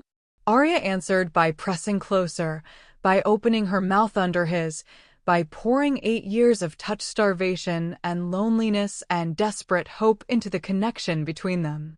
Magnus made a sound low in his throat, half growl, half groan, and deepened the kiss, one hand tangling in her hair while the other splayed across her lower back. For the first time in years, Arya felt her body respond with desire instead of pain. Felt warmth pool in her belly that had nothing to do with fever. Felt alive in ways that went beyond simple survival. When they finally broke apart, both breathing hard, Magnus rested his forehead against hers again. His eyes were glowing gold, his wolf close to the surface but controlled, waiting for her permission to go further. "We don't have to," he started, but Arya cut him off. "I want to," she said quietly. "Eventually. When I'm ready. When my body feels like mine again instead of something that belongs to the Council." She paused, gathering courage. "But for now, is this enough? Just being close? Just being held?" Magnus' smile was soft. "Absolute. More than enough." He shifted them so they were lying down, Arya's head pillowed on his chest, his arm wrapped securely around her waist. The fire crackled nearby, throwing dancing shadows across the ruined temple walls. In the distance, she could hear the guards changing shifts, could hear Torian's low voice giving quiet orders. Normal sounds. Safe sounds. "Tell me something about you," Arya said into the comfortable silence. "Something no one else knows." Magnus was quiet for a moment, thinking. When he spoke, his voice carried the weight of confession. "I used to have nightmares. After the war with the Eastern Territories, I'd dream about the wolves I killed, the choices I made, the people who died because I gave the wrong order at the wrong time." His hand moved her hair, fingers combing through the tangles with infinite patience. "The nightmares stopped about 3 years ago. Just vanished. I thought I'd finally processed the trauma. That I'd made peace with what war required of me." Arya's breath caught as she realized what he was saying. "But it wasn't peace," Magnus continued, his voice rough. "It was you. You were absorbing my guilt. My nightmares. The council was siphoning my trauma into you while I slept, and I thought I was healing when really I was just hurting you more. I didn't mind, Arya whispered. If it helped you sleep. He cut her off with a kiss to her temple. It wasn't yours to carry. None of it was yours to carry. And I will never forgive myself for not realizing sooner. We can't change the past, Arya said softly. We can only decide what to do with the future. Magnus huffed a sound that might have been agreement or frustration or both. Then what do you want to do with the future? When this is over? When the council is gone and you're free? What does Arya want?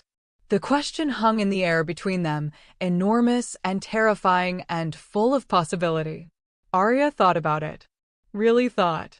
Tried to imagine a life beyond survival, beyond pain, beyond the four walls of a dungeon cell.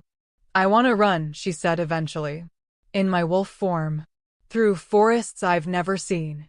I want to feel grass under my paws and wind in my fur and know that no one will stop me. That I can run as far as I want and still have somewhere to come home to. She turned her face into his chest, breathing in his scent, pine and smoke, and something uniquely him. I want to learn who I am when I'm not holding anyone else's darkness. Want to have thoughts that are just mine. Feelings that belong to me.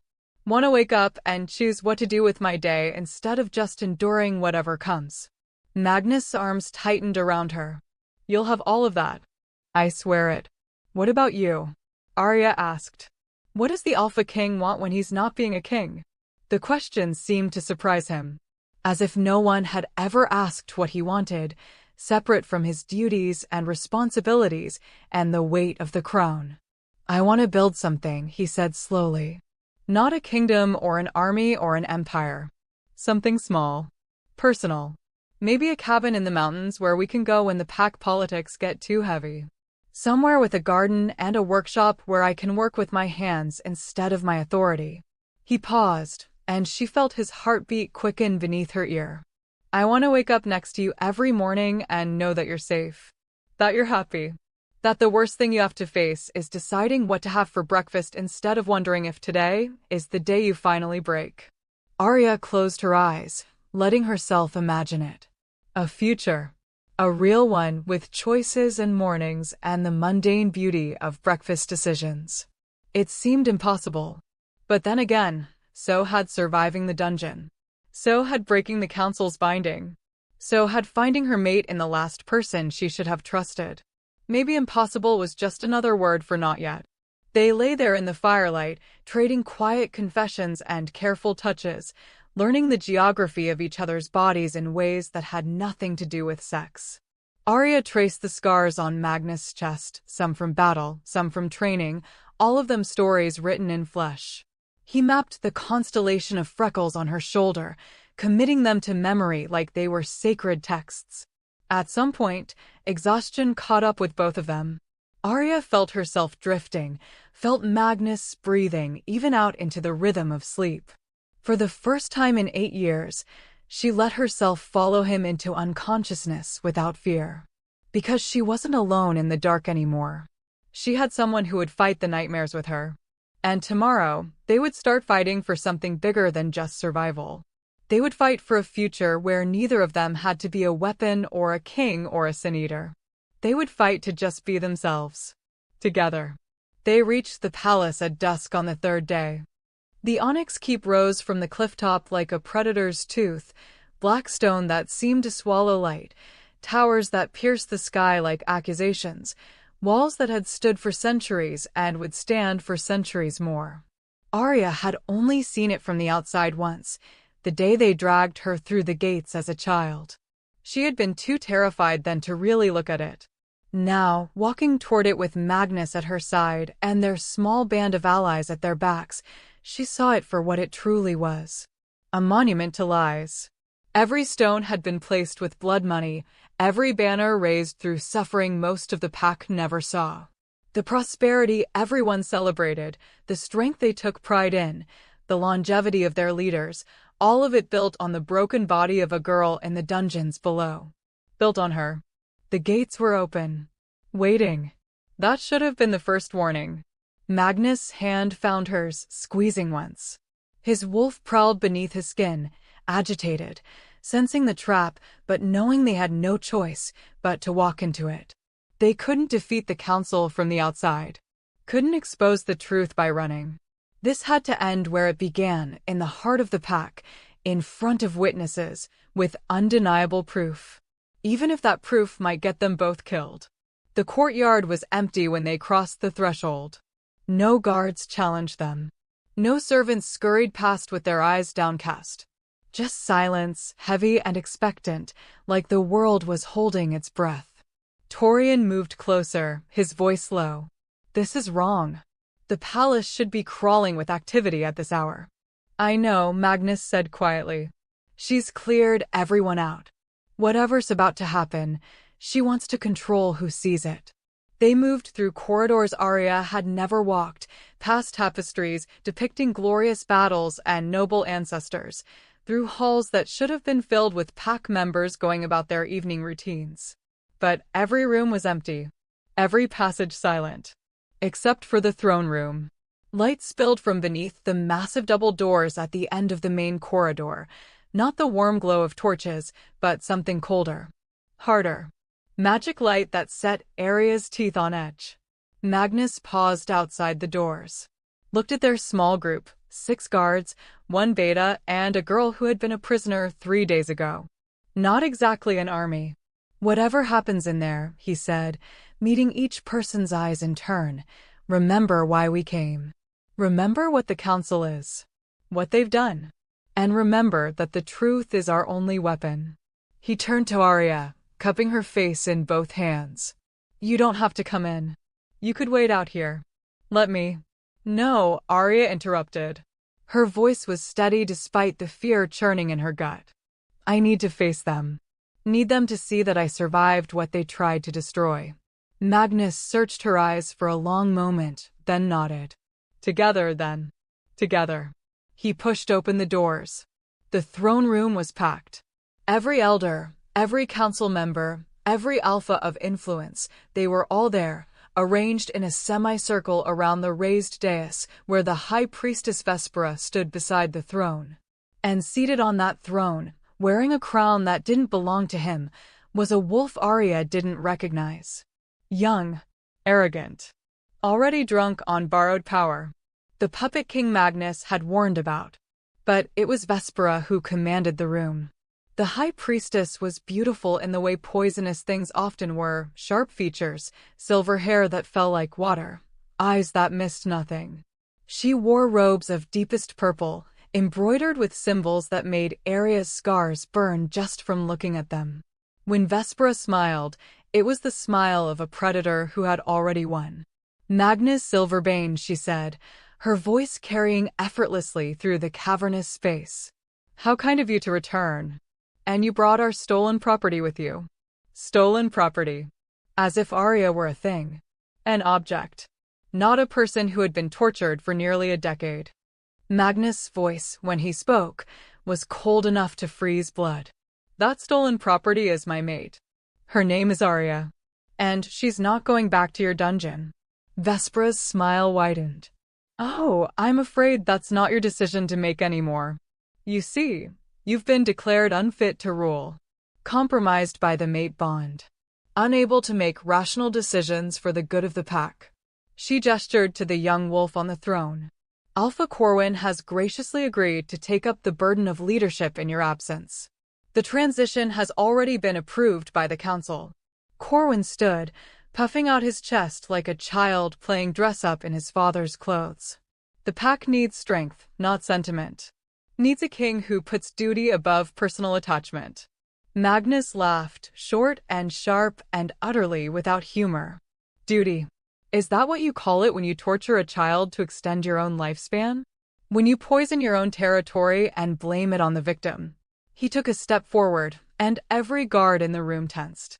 "I've come to tell the pack the truth about their council, about what their prosperity has cost, and about the girl who paid that cost in their name."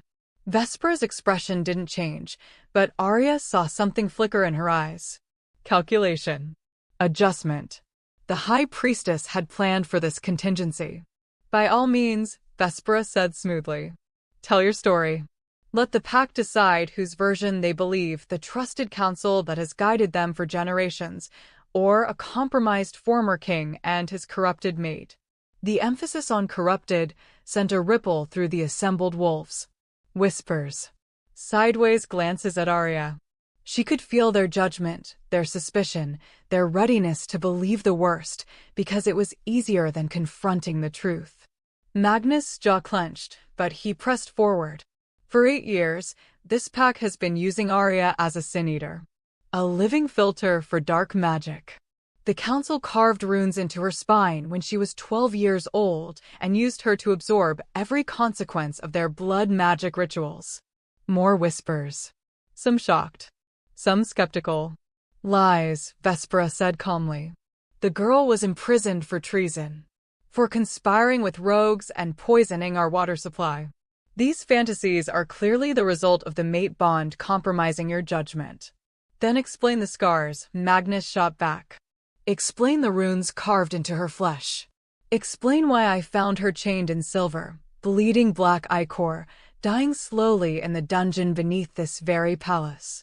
The water was poisoned by rogue magic, Vespera countered smoothly. The girl was marked by that same corruption. We kept her contained to protect the pack from further contamination. Every answer delivered with perfect logic. Every truth twisted just enough to become palatable. Vespera had decades of practice in manipulation, and it showed. Arya felt the room turning. Felt the assembled wolves beginning to side with the council's version of events. Because it was easier. Because it let them keep their prosperity and their pride without acknowledging the cost. She had to do something. Had to show them what words couldn't convey. Arya stepped forward, pulling away from Magnus' protective proximity. Every eye in the room locked onto her, and she felt their judgment like physical weight. But she had survived 8 years of torture. She could survive being looked at. You want proof? She said, her voice rough but clear. Then here it is. She turned her back to the assembly and lifted her shirt, exposing the runes carved into her spine.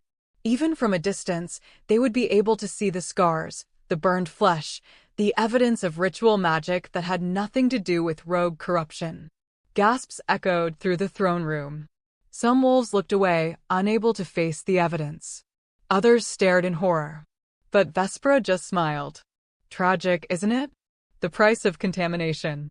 We try to help her, but some corruption runs too deep. Arya let her shirt fall. Turned back to face the High Priestess. You're right. Some corruption does run too deep. Which is why I still have all of yours inside me. Vespera's smile faltered. Just for a second. Just enough for Arya to know she had struck true. During the ritual at Whispering Falls, the darkness was purified. Transformed. But not destroyed. I still carry the memories. The recorded sins. Every crime the council committed, I experienced as if it were my own. She took another step forward, and this time Vespera took a step back. I know which elder ordered the execution of the Greymarch family because their youngest showed signs of alpha potential. I know which councilwoman poisoned her own sister for inheritance.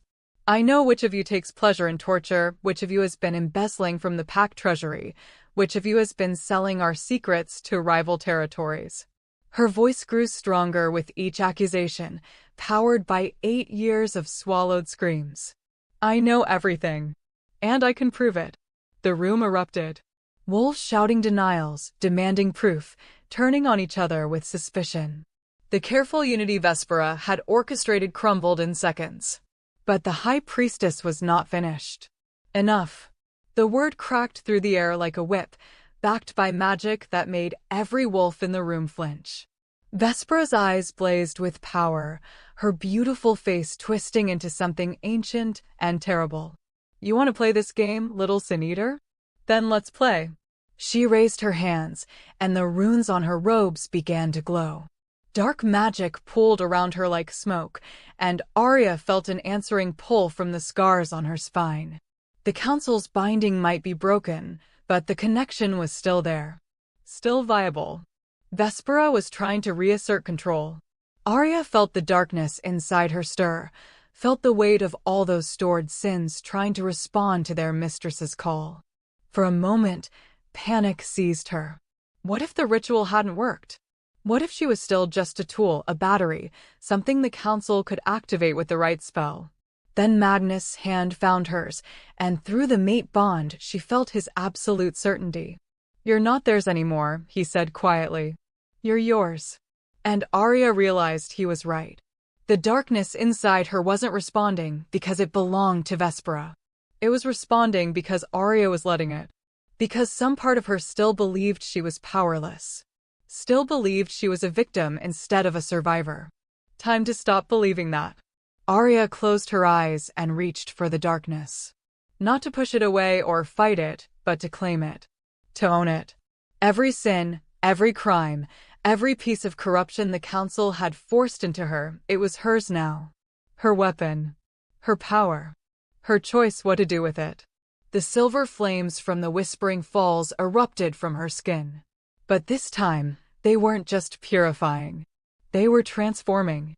The darkness mixed with the light, creating something new, not black or silver but a shade between them. Twilight made manifest. The perfect balance of shadow and illumination. Vespera's spell shattered. The High Priestess stumbled backward, shock breaking through her carefully maintained composure. "That's not possible. You're just an Omega. Just a tool. Just the girl you underestimated," Arya finished.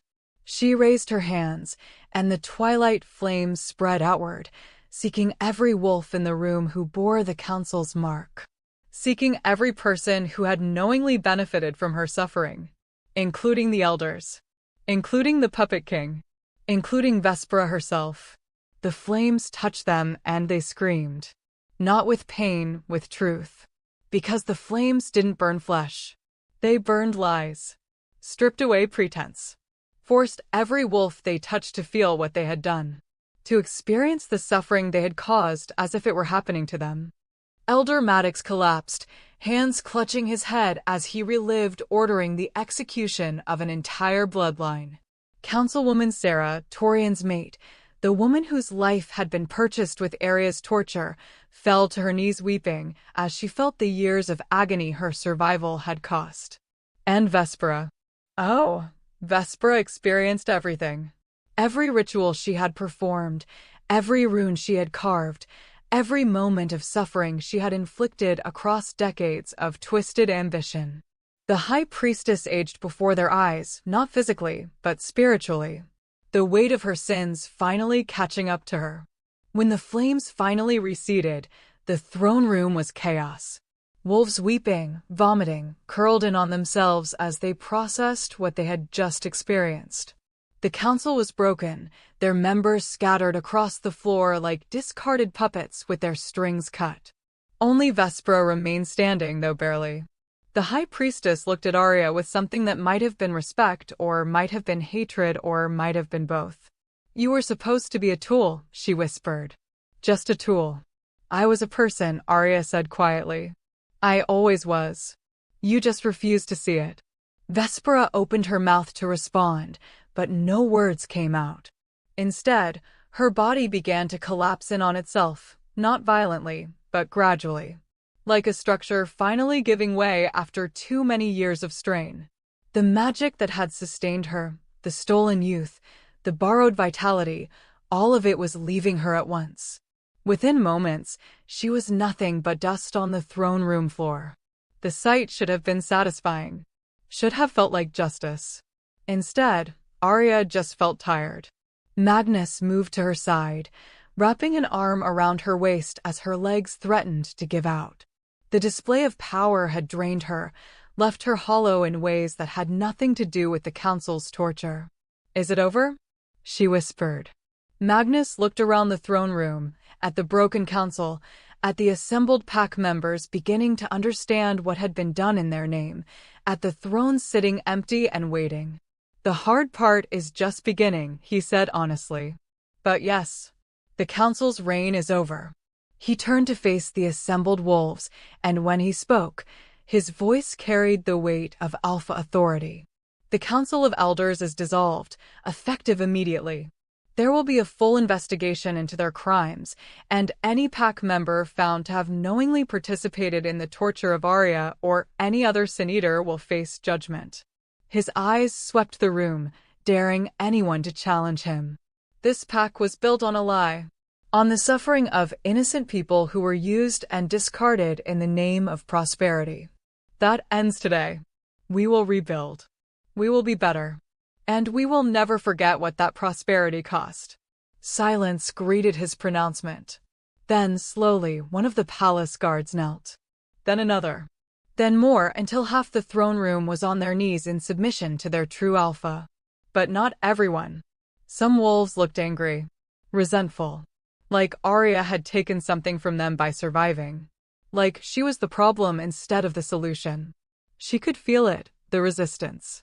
The refusal to change. The comfort of familiar lies over uncomfortable truths.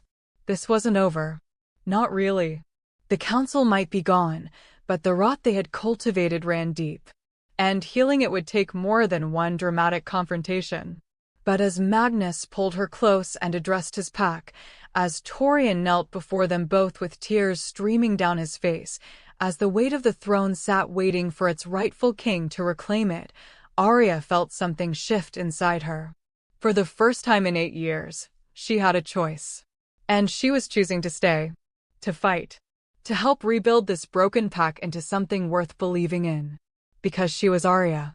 Not the Sin Eater. Not the victim. Not the tool. Just Arya. And that, she was learning, was more than enough. 3 days. That's how long it took for the resistance to organize. Arya should have expected it. Should have known that breaking the council wouldn't break the ideology that sustained them. But some part of her, the naive part that still wanted to believe in fairness, had hoped that seeing the truth would be enough.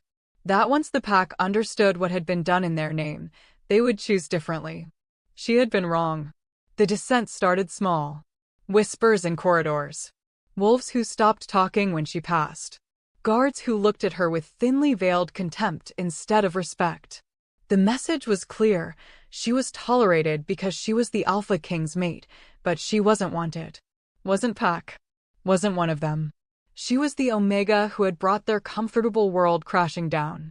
Magnus felt it too. She could see the tension in his shoulders during pack meetings, the way his jaw clenched when elders, new ones, supposedly untainted by the council's corruption, questioned his decisions. They never challenged him directly. That would be too bold. But they undermined him in subtle ways. Delayed implementing his reforms. Forgot to include Arya in pack communications. Made it clear through 1,000 small cuts that they believed his judgment was compromised. That she had compromised him. On the 4th morning after the council's fall, Arya woke to find Magnus already dressed, standing at the window of their chambers overlooking the training grounds. His posture was rigid. Alert. Something was wrong. What is it? She asked, pushing herself up from the bed. Magnus didn't turn. There's a gathering. In the ceremonial grounds. About 200 wolves. They're calling for a vote of no confidence. Arya's stomach dropped. Can they do that? Technically, yes. If enough of the pack believes their alpha is unfit to lead, they can call for a challenge or force abdication. It's meant as a safeguard against tyranny. His hands clenched into fists at his sides. They're using pack law against us, claiming I'm compromised by the mate bond. That my judgment is clouded. That the pack's instability is my fault for choosing you over tradition. Arya crossed the room to stand beside him. Through the window, she could see wolves gathering in the distance, their body language aggressive, unified. A mob in everything but name. What do we do? Magnus finally looked at her, and the conflict in his eyes made her chest ache. We have options. I could challenge the dissenters directly, but that means fighting potentially dozens of wolves in succession. Could win, but it would further divide the pack. Or I could address them. Try to reason with them. Explain why the reforms are necessary. Why breaking from the old ways is the only path forward. He paused, and something flickered across his face. Something that looked like resignation. Or I could step down. Let someone else lead. Someone they'll follow without question. The words hit Arya like a physical blow. No, you can't. I won't, he interrupted gently. I'm not giving up the throne. Not when we're this close to real change. But they needed to be said. Needed you to know I've considered every option. He cupped her face in his hands, thumbs stroking her cheekbones. Whatever happens today, whatever they say or do, remember that you are not the problem. The pack's discomfort is their own failure of courage, not your failure of worth. Arya wanted to believe him. Wanted to feel as certain as he sounded. But doubt gnawed at her. Maybe she was the problem. Maybe her presence really was destabilizing everything Magnus had built. Maybe love wasn't enough when weighed against the good of hundreds of wolves who just wanted their comfortable lives back. Stop, Magnus said, reading her expression. Stop doubting yourself. That's what they want. They want you to feel like you don't belong so you'll leave voluntarily and they won't have to confront what was done to you. He pressed his forehead to hers. But you do belong. You belong here with me. And I will fight anyone who says otherwise. A knock at the door interrupted them. Torian's voice came through, tight with urgency. My king. They're demanding your presence. Now. Magnus squeezed Arya's hands once, then released her. Let's go face them. They're calling for me too, Arya said quietly. Aren't they? Magnus' expression hardened. Yes. Then I'm coming with you. His instinct was clearly to refuse, to protect her from what was coming. But he must have seen something in her face, some echo of the girl who had survived 8 years in the dungeon and refused to break, because he nodded. Together, he said. Always. Arya. The ceremonial grounds were packed when they arrived. Not just the 200 Torian had mentioned, but more, easily half the pack, drawn by the promise of drama or genuine concern for their future. They parted to let Magnus and Arya through, their silence more damning than shouting would have been. At the center of the grounds stood a raised platform, and on it waited the wolves leading the resistance. Arya recognized some of them, elders who had served under the council, warriors who had benefited from the old system, wolves who had too much invested in the past to embrace a different future. And at the front stood Alpha Corwin, the puppet king Vespera had tried to install. He had been stripped of his false crown, but apparently not his ambition. Magnus stopped at the base of the platform, refusing to climb up to their level. A deliberate choice. He wouldn't elevate their challenge by meeting it on their terms. You called this gathering, Magnus said, his voice carrying across the grounds. Speak your grievances. Corwin stepped forward, chest puffed with false confidence. The pack is suffering. Since you broke the council, stability has vanished. Wolves are questioning everything. Fighting amongst themselves. The other territories see us as weak. Divided. He gestured to Arya with barely concealed disdain. And it's all because you chose your personal desires over the pack's well-being. Because you let the mate bond compromise your judgment. Murmurs of agreement rippled through the crowd. Not everyone, but enough. Enough to be dangerous. Magnus' expression didn't change. You're right that the pack is divided. But you're wrong about why. The division comes from wolves who would rather cling to comfortable lies than face uncomfortable truths. Who would rather blame the victim than confront the perpetrators. He looked out at the assembled pack, meeting eyes, daring them to look away. The council was torturing children. Extending their lives through blood magic that poisoned our land. Using innocent wolves as batteries to fuel their immortality. And you knew. Maybe not the details, but you knew something was wrong. You felt it in the water that made you sick. Saw it in the wolves who disappeared into the dungeons and never returned. Heard the screams if you listened closely enough. His voice grew harder. You knew. And you did nothing. Because it was easier. Because you benefited. Because asking questions might cost you your comfort. The crowd shifted uneasily. Some wolves looked ashamed. Others angry at being confronted. So yes, Magnus continued. The pack is divided. Between wolves who want to be better and wolves who want to go back to pretending they didn't build prosperity on the backs of tortured children. Corwin's face flushed red. You're twisting. I'm stating facts, Magnus interrupted. Facts you want to ignore because they make you uncomfortable. But discomfort is the price of growth. Of actually becoming a pack worth belonging to. Then let the pack decide, Corwin shot back. Put it to a vote. Your leadership versus new leadership untainted by personal attachment. Let them choose. The crowd rumbled with anticipation. This was what they had come for, the spectacle of their alpha being challenged. The drama of a potential changing of the guard. Magnus was silent for a long moment. Then he smiled, and it was not a kind expression. You want to vote? Fine. But first, let them hear from the wolf you're so eager to dismiss. He turned to Arya, extending his hand. Tell them. Arya's heart hammered in her chest. Public speaking had never been her strength, and that was before 8 years of torture had stolen her voice. But she took Magnus' hand and let him help her onto the platform.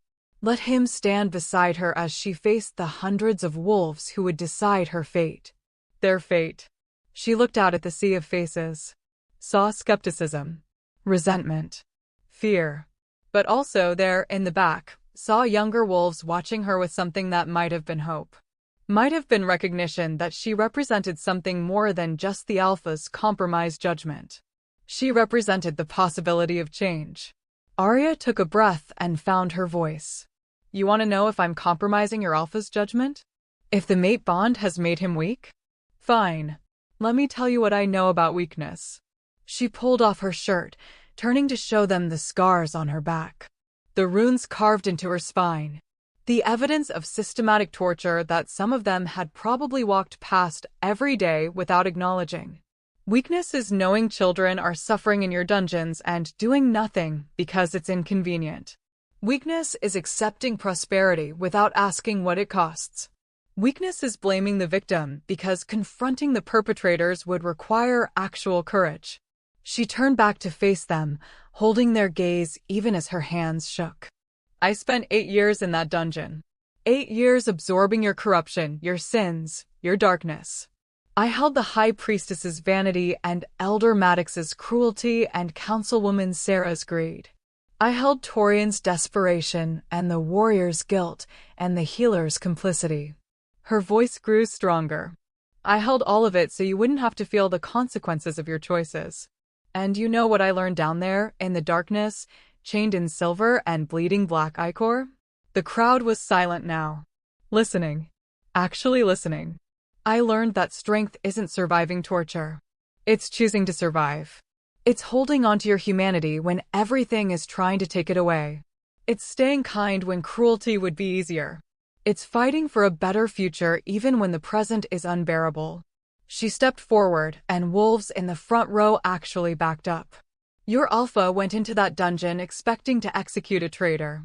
Instead, he found his mate dying from torture his own strength had unknowingly fueled. And he made a choice. Not the easy choice. Not the politically smart choice. But the right choice. Arya's eyes blazed with silver fire. He chose to save me. Chose to expose the rot at the heart of this pack. Chose to burn everything down rather than let the corruption continue. And if you think that makes him weak, if you think love and compassion and actual moral courage are signs of compromised judgment, then you're exactly the problem he's trying to fix. The silence that followed was absolute. Then a voice from the back spoke up. Young. Female. One of the wolves Arya had noticed earlier. What do you want from us? The question was simple. Honest. The first genuine inquiry anyone had made. Arya looked at Magnus, then back at the crowd. I want you to be uncomfortable. I want you to ask hard questions. I want you to look at the systems you've accepted and ask if they're just or just convenient. She paused. And I want you to know that if you choose to go back, if you vote out your alpha and install someone who will make you comfortable again, I'll still fight for you. Because I know what it's like to be sacrificed for the greater good. And I refuse to let anyone else experience that, even if they're too scared to fight for themselves. Something shifted in the crowd. Not everyone, but enough. Enough wolves looking at her with new eyes, seeing her not as the problem, but as the solution they were too afraid to embrace. Corwin sensed it too. His desperation was palpable as he turned to the crowd. Pretty words. But words don't feed the pack. Don't defend our borders. Don't maintain the alliances that keep us safe. We need strength, not sentiment. We need... He never finished the sentence. Because the ground began to shake. Not an earthquake. Something else. Something that made every wolf's hackles rise and their wolves whine in their heads. A sound like reality tearing, like something enormous trying to force its way through a space too small to contain it. And then the rogues arrived. They poured from the forest line like water from a broken dam, dozens of them, maybe hundreds, more than should have been able to organize without detection. Their eyes glowed red with corruption magic, their forms twisted by the same darkness that had once filled Arya. They moved with unnatural coordination, guided by a single will. The crowd panicked. Wolves shifted, parents grabbed children, warriors formed defensive lines. But there were too many rogues, and they were too organized, and the pack was divided at exactly the worst moment. Arya felt Magnus tense beside her, felt his wolf surge forward ready to defend their territory. But she also felt something else through the mate bond. Recognition. Understanding. This was the Council's final play. Before they fell, before Vespra turned to dust, they had sent a message. Called in their corrupted servants for one last attack. One last chance to prove that the old ways were necessary, that strength through blood magic was the only thing keeping the pack safe. One last attempt to make the pack choose fear over change. The rogues hit the defensive line like a battering ram. Wolves went down screaming. Blood sprayed across the ceremonial grounds. And through it all, Arya could feel the dark magic animating the rogues, could feel it because she had held similar darkness inside herself for years. She knew its signature, its flavor, its weaknesses, and she knew how to unmake it. Arya stepped forward, and Magnus caught her arm. Don't. You're still recovering. Using your power like that could save them, Arya finished. Could prove that I'm not just the Alpha's compromised mate. That I'm pack. That I'm worth fighting for. She met his eyes. Trust me. Magnus stared at her for one long moment. Then he released her arm and stepped aside. Show them, he said simply. Arya walked to the edge of the platform, raised her hands, and called the twilight flames. They erupted from her palms like solar flares, not the silver purification from before, but something darker, more refined. The perfect synthesis of light and shadow that could only exist because she had learned to claim both parts of herself. The flames spread across the ceremonial grounds, seeking every rogue, every trace of corruption magic. And where they touched, the rogues froze, began to change. The red faded from their eyes. The twisted corruption that had warped their forms began to burn away, leaving behind confused, frightened wolves who had been enslaved by the Council's final command. Arya didn't destroy them. She freed them. It took minutes that felt like hours. Every rogue touched by the flames, every trace of dark magic purified, every enslaved wolf returned to themselves. By the time Arya lowered her hands, she was swaying on her feet, exhausted beyond measure. But the ceremonial grounds were silent. Saved. The rogues who had been attacking now knelt in submission, crying with relief at being freed from magical slavery. And the pack was staring at Arya with awe instead of resentment. With respect instead of fear. With recognition that she wasn't the problem. She was the solution they had been too scared to see. Arya turned to face Corwin, who stood frozen with shock and dawning horror. Still want that vote? She asked quietly. The would-be alpha couldn't meet her eyes. Just shook his head and disappeared into the crowd. Magnus moved to her side, catching her as her legs finally gave out. I've got you, he murmured, lifting her into his arms. The crowd parted for them, but this time with respect. With bowed heads and whispered thanks. With the beginning of true acceptance. As they left the ceremonial grounds, Arya heard Torian's voice behind them, addressing the pack. Anyone else want to question the Alpha King's judgment? Anyone else think his mate compromised his ability to lead? Silence greeted the question. That's what I thought, Torian said with satisfaction. Now let's get these freed rogues settled and start actually rebuilding instead of just complaining about change. Arya closed her eyes and let herself rest in Magnus' arms, trusting him to carry her home. She had proven herself, had shown the pack that she was more than their comfortable scapegoat, that she was powerful and compassionate and exactly what they needed to become better than they had been. And for the first time since leaving the dungeon, Arya believed it herself. 6 months later, Arya stood at the top of the cliff where the onyx keep perched above the world, watching the sun paint the sky in shades of amber and rose. The palace behind her had changed. New banners hung from the towers, banners that bore no council symbols, only the silver wolf of the Silverbane pack beneath a twilight moon. Her moon. Their moon. The reforms were working. Slowly, painfully, with setbacks and resistance at every turn. But they were working. The dungeons had been sealed, turned into a memorial for all the sin-eaters who hadn't survived. New laws protected Omegas from exploitation. The blood magic texts had been destroyed. And wolves were learning, slowly, to question instead of blindly accept. To choose courage over comfort. She heard Magnus' footsteps before he reached her. 6 months, and her wolf could still pick his scent out of thousands. Still felt that spark of recognition every time he was near. He wrapped his arms around her from behind, chin resting on her shoulder. Thinking too loud again, he murmured. Arya smiled. Maybe. Or maybe just thinking. About how much has changed. How much is still changing. How strange it is to have time feel like something that moves forward instead of something that just exists. Magnus pressed a kiss to her temple. Good strange or bad strange? Just strange. Like learning to walk after being chained for years. Every step is a miracle and terrifying in equal measure. She turned in his arms to face him, her hands coming up to rest against his chest where she could feel his heartbeat, steady, strong, alive. Thank you, she said quietly. For seeing me when you were supposed to see a criminal. For choosing me when it would have been easier to choose the throne. For believing I was worth saving even when I didn't believe it myself.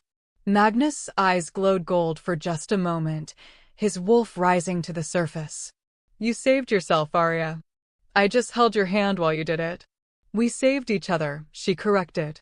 That's what mates do. He smiled, that devastating smile that still made her heart stutter, and kissed her with the kind of tenderness that still surprised her. That she was learning to accept as her due instead of something she had to earn.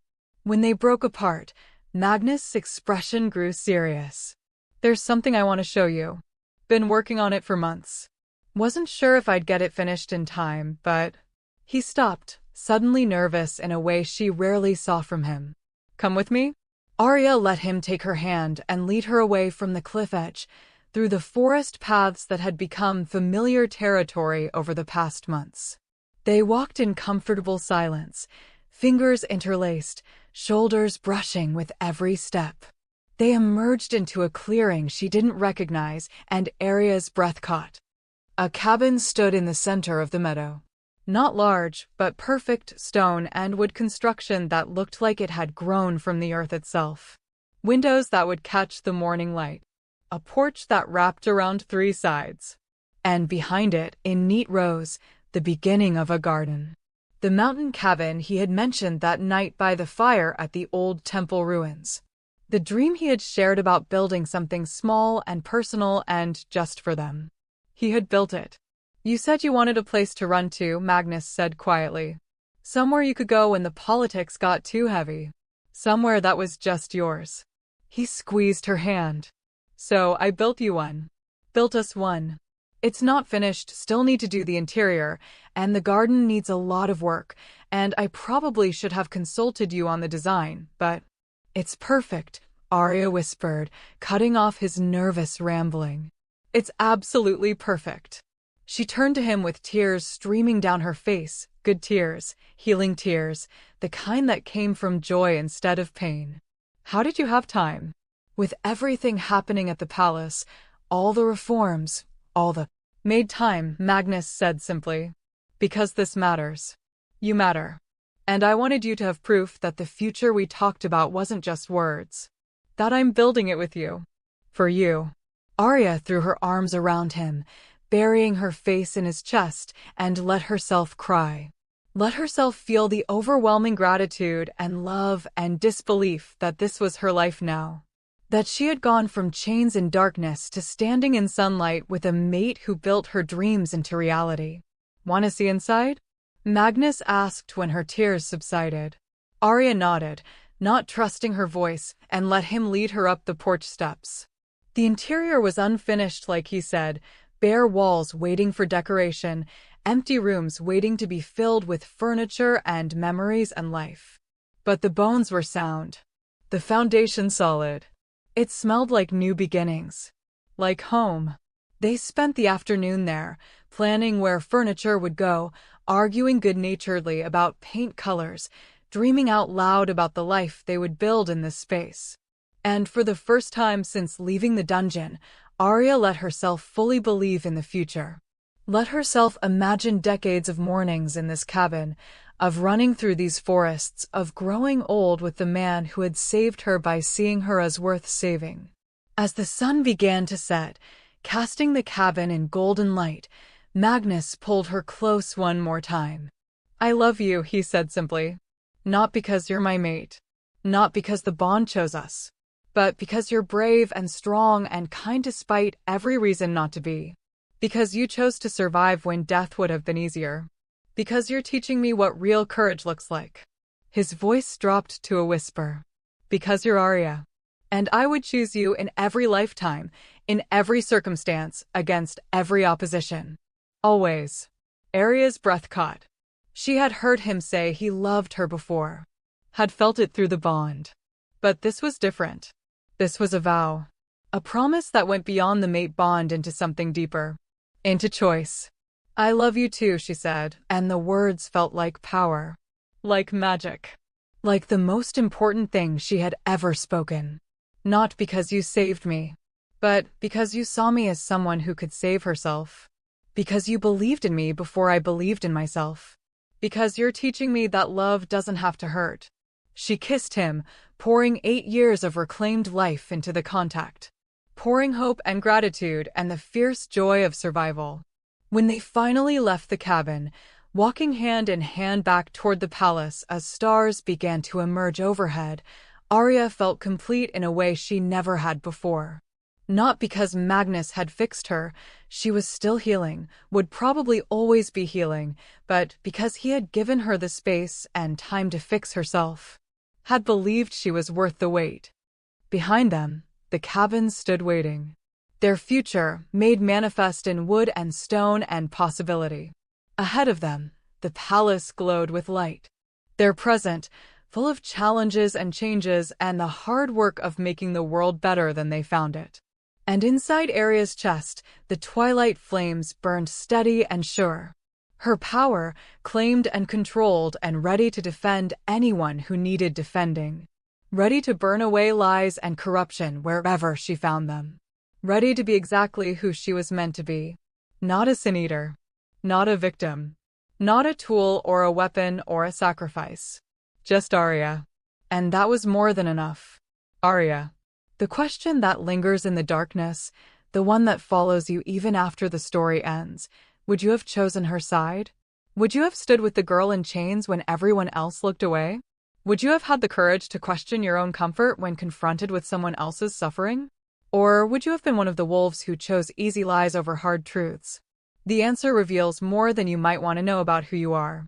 About who we all are when tested. About whether love and courage are just words we use to feel better about ourselves, or commitments we're willing to bleed for. Arya survived because she refused to become what they tried to make her. Because she held on to her humanity in the darkness and emerged not broken, but transformed. Powerful. Free. She survived because one person looked at her and saw not a monster or a tool, but a girl worth saving. Sometimes that's all it takes. One person who chooses to see. One person who refuses to look away. Will you be that person? If this story lit something inside you, if it made you angry or hopeful or hungry for more tales about people who survive impossible odds and come out stronger, then subscribe to Cindy's Wolfheart Stories. Because here, we tell stories that burn. Stories about the ones who were supposed to break, but became unbreakable instead. Stories about love that chooses courage over comfort, truth over lies, and people over power. We tell stories about survivors who become warriors. And we're just getting started. Subscribe, and let's burn the world down together. Then build something better from the ashes.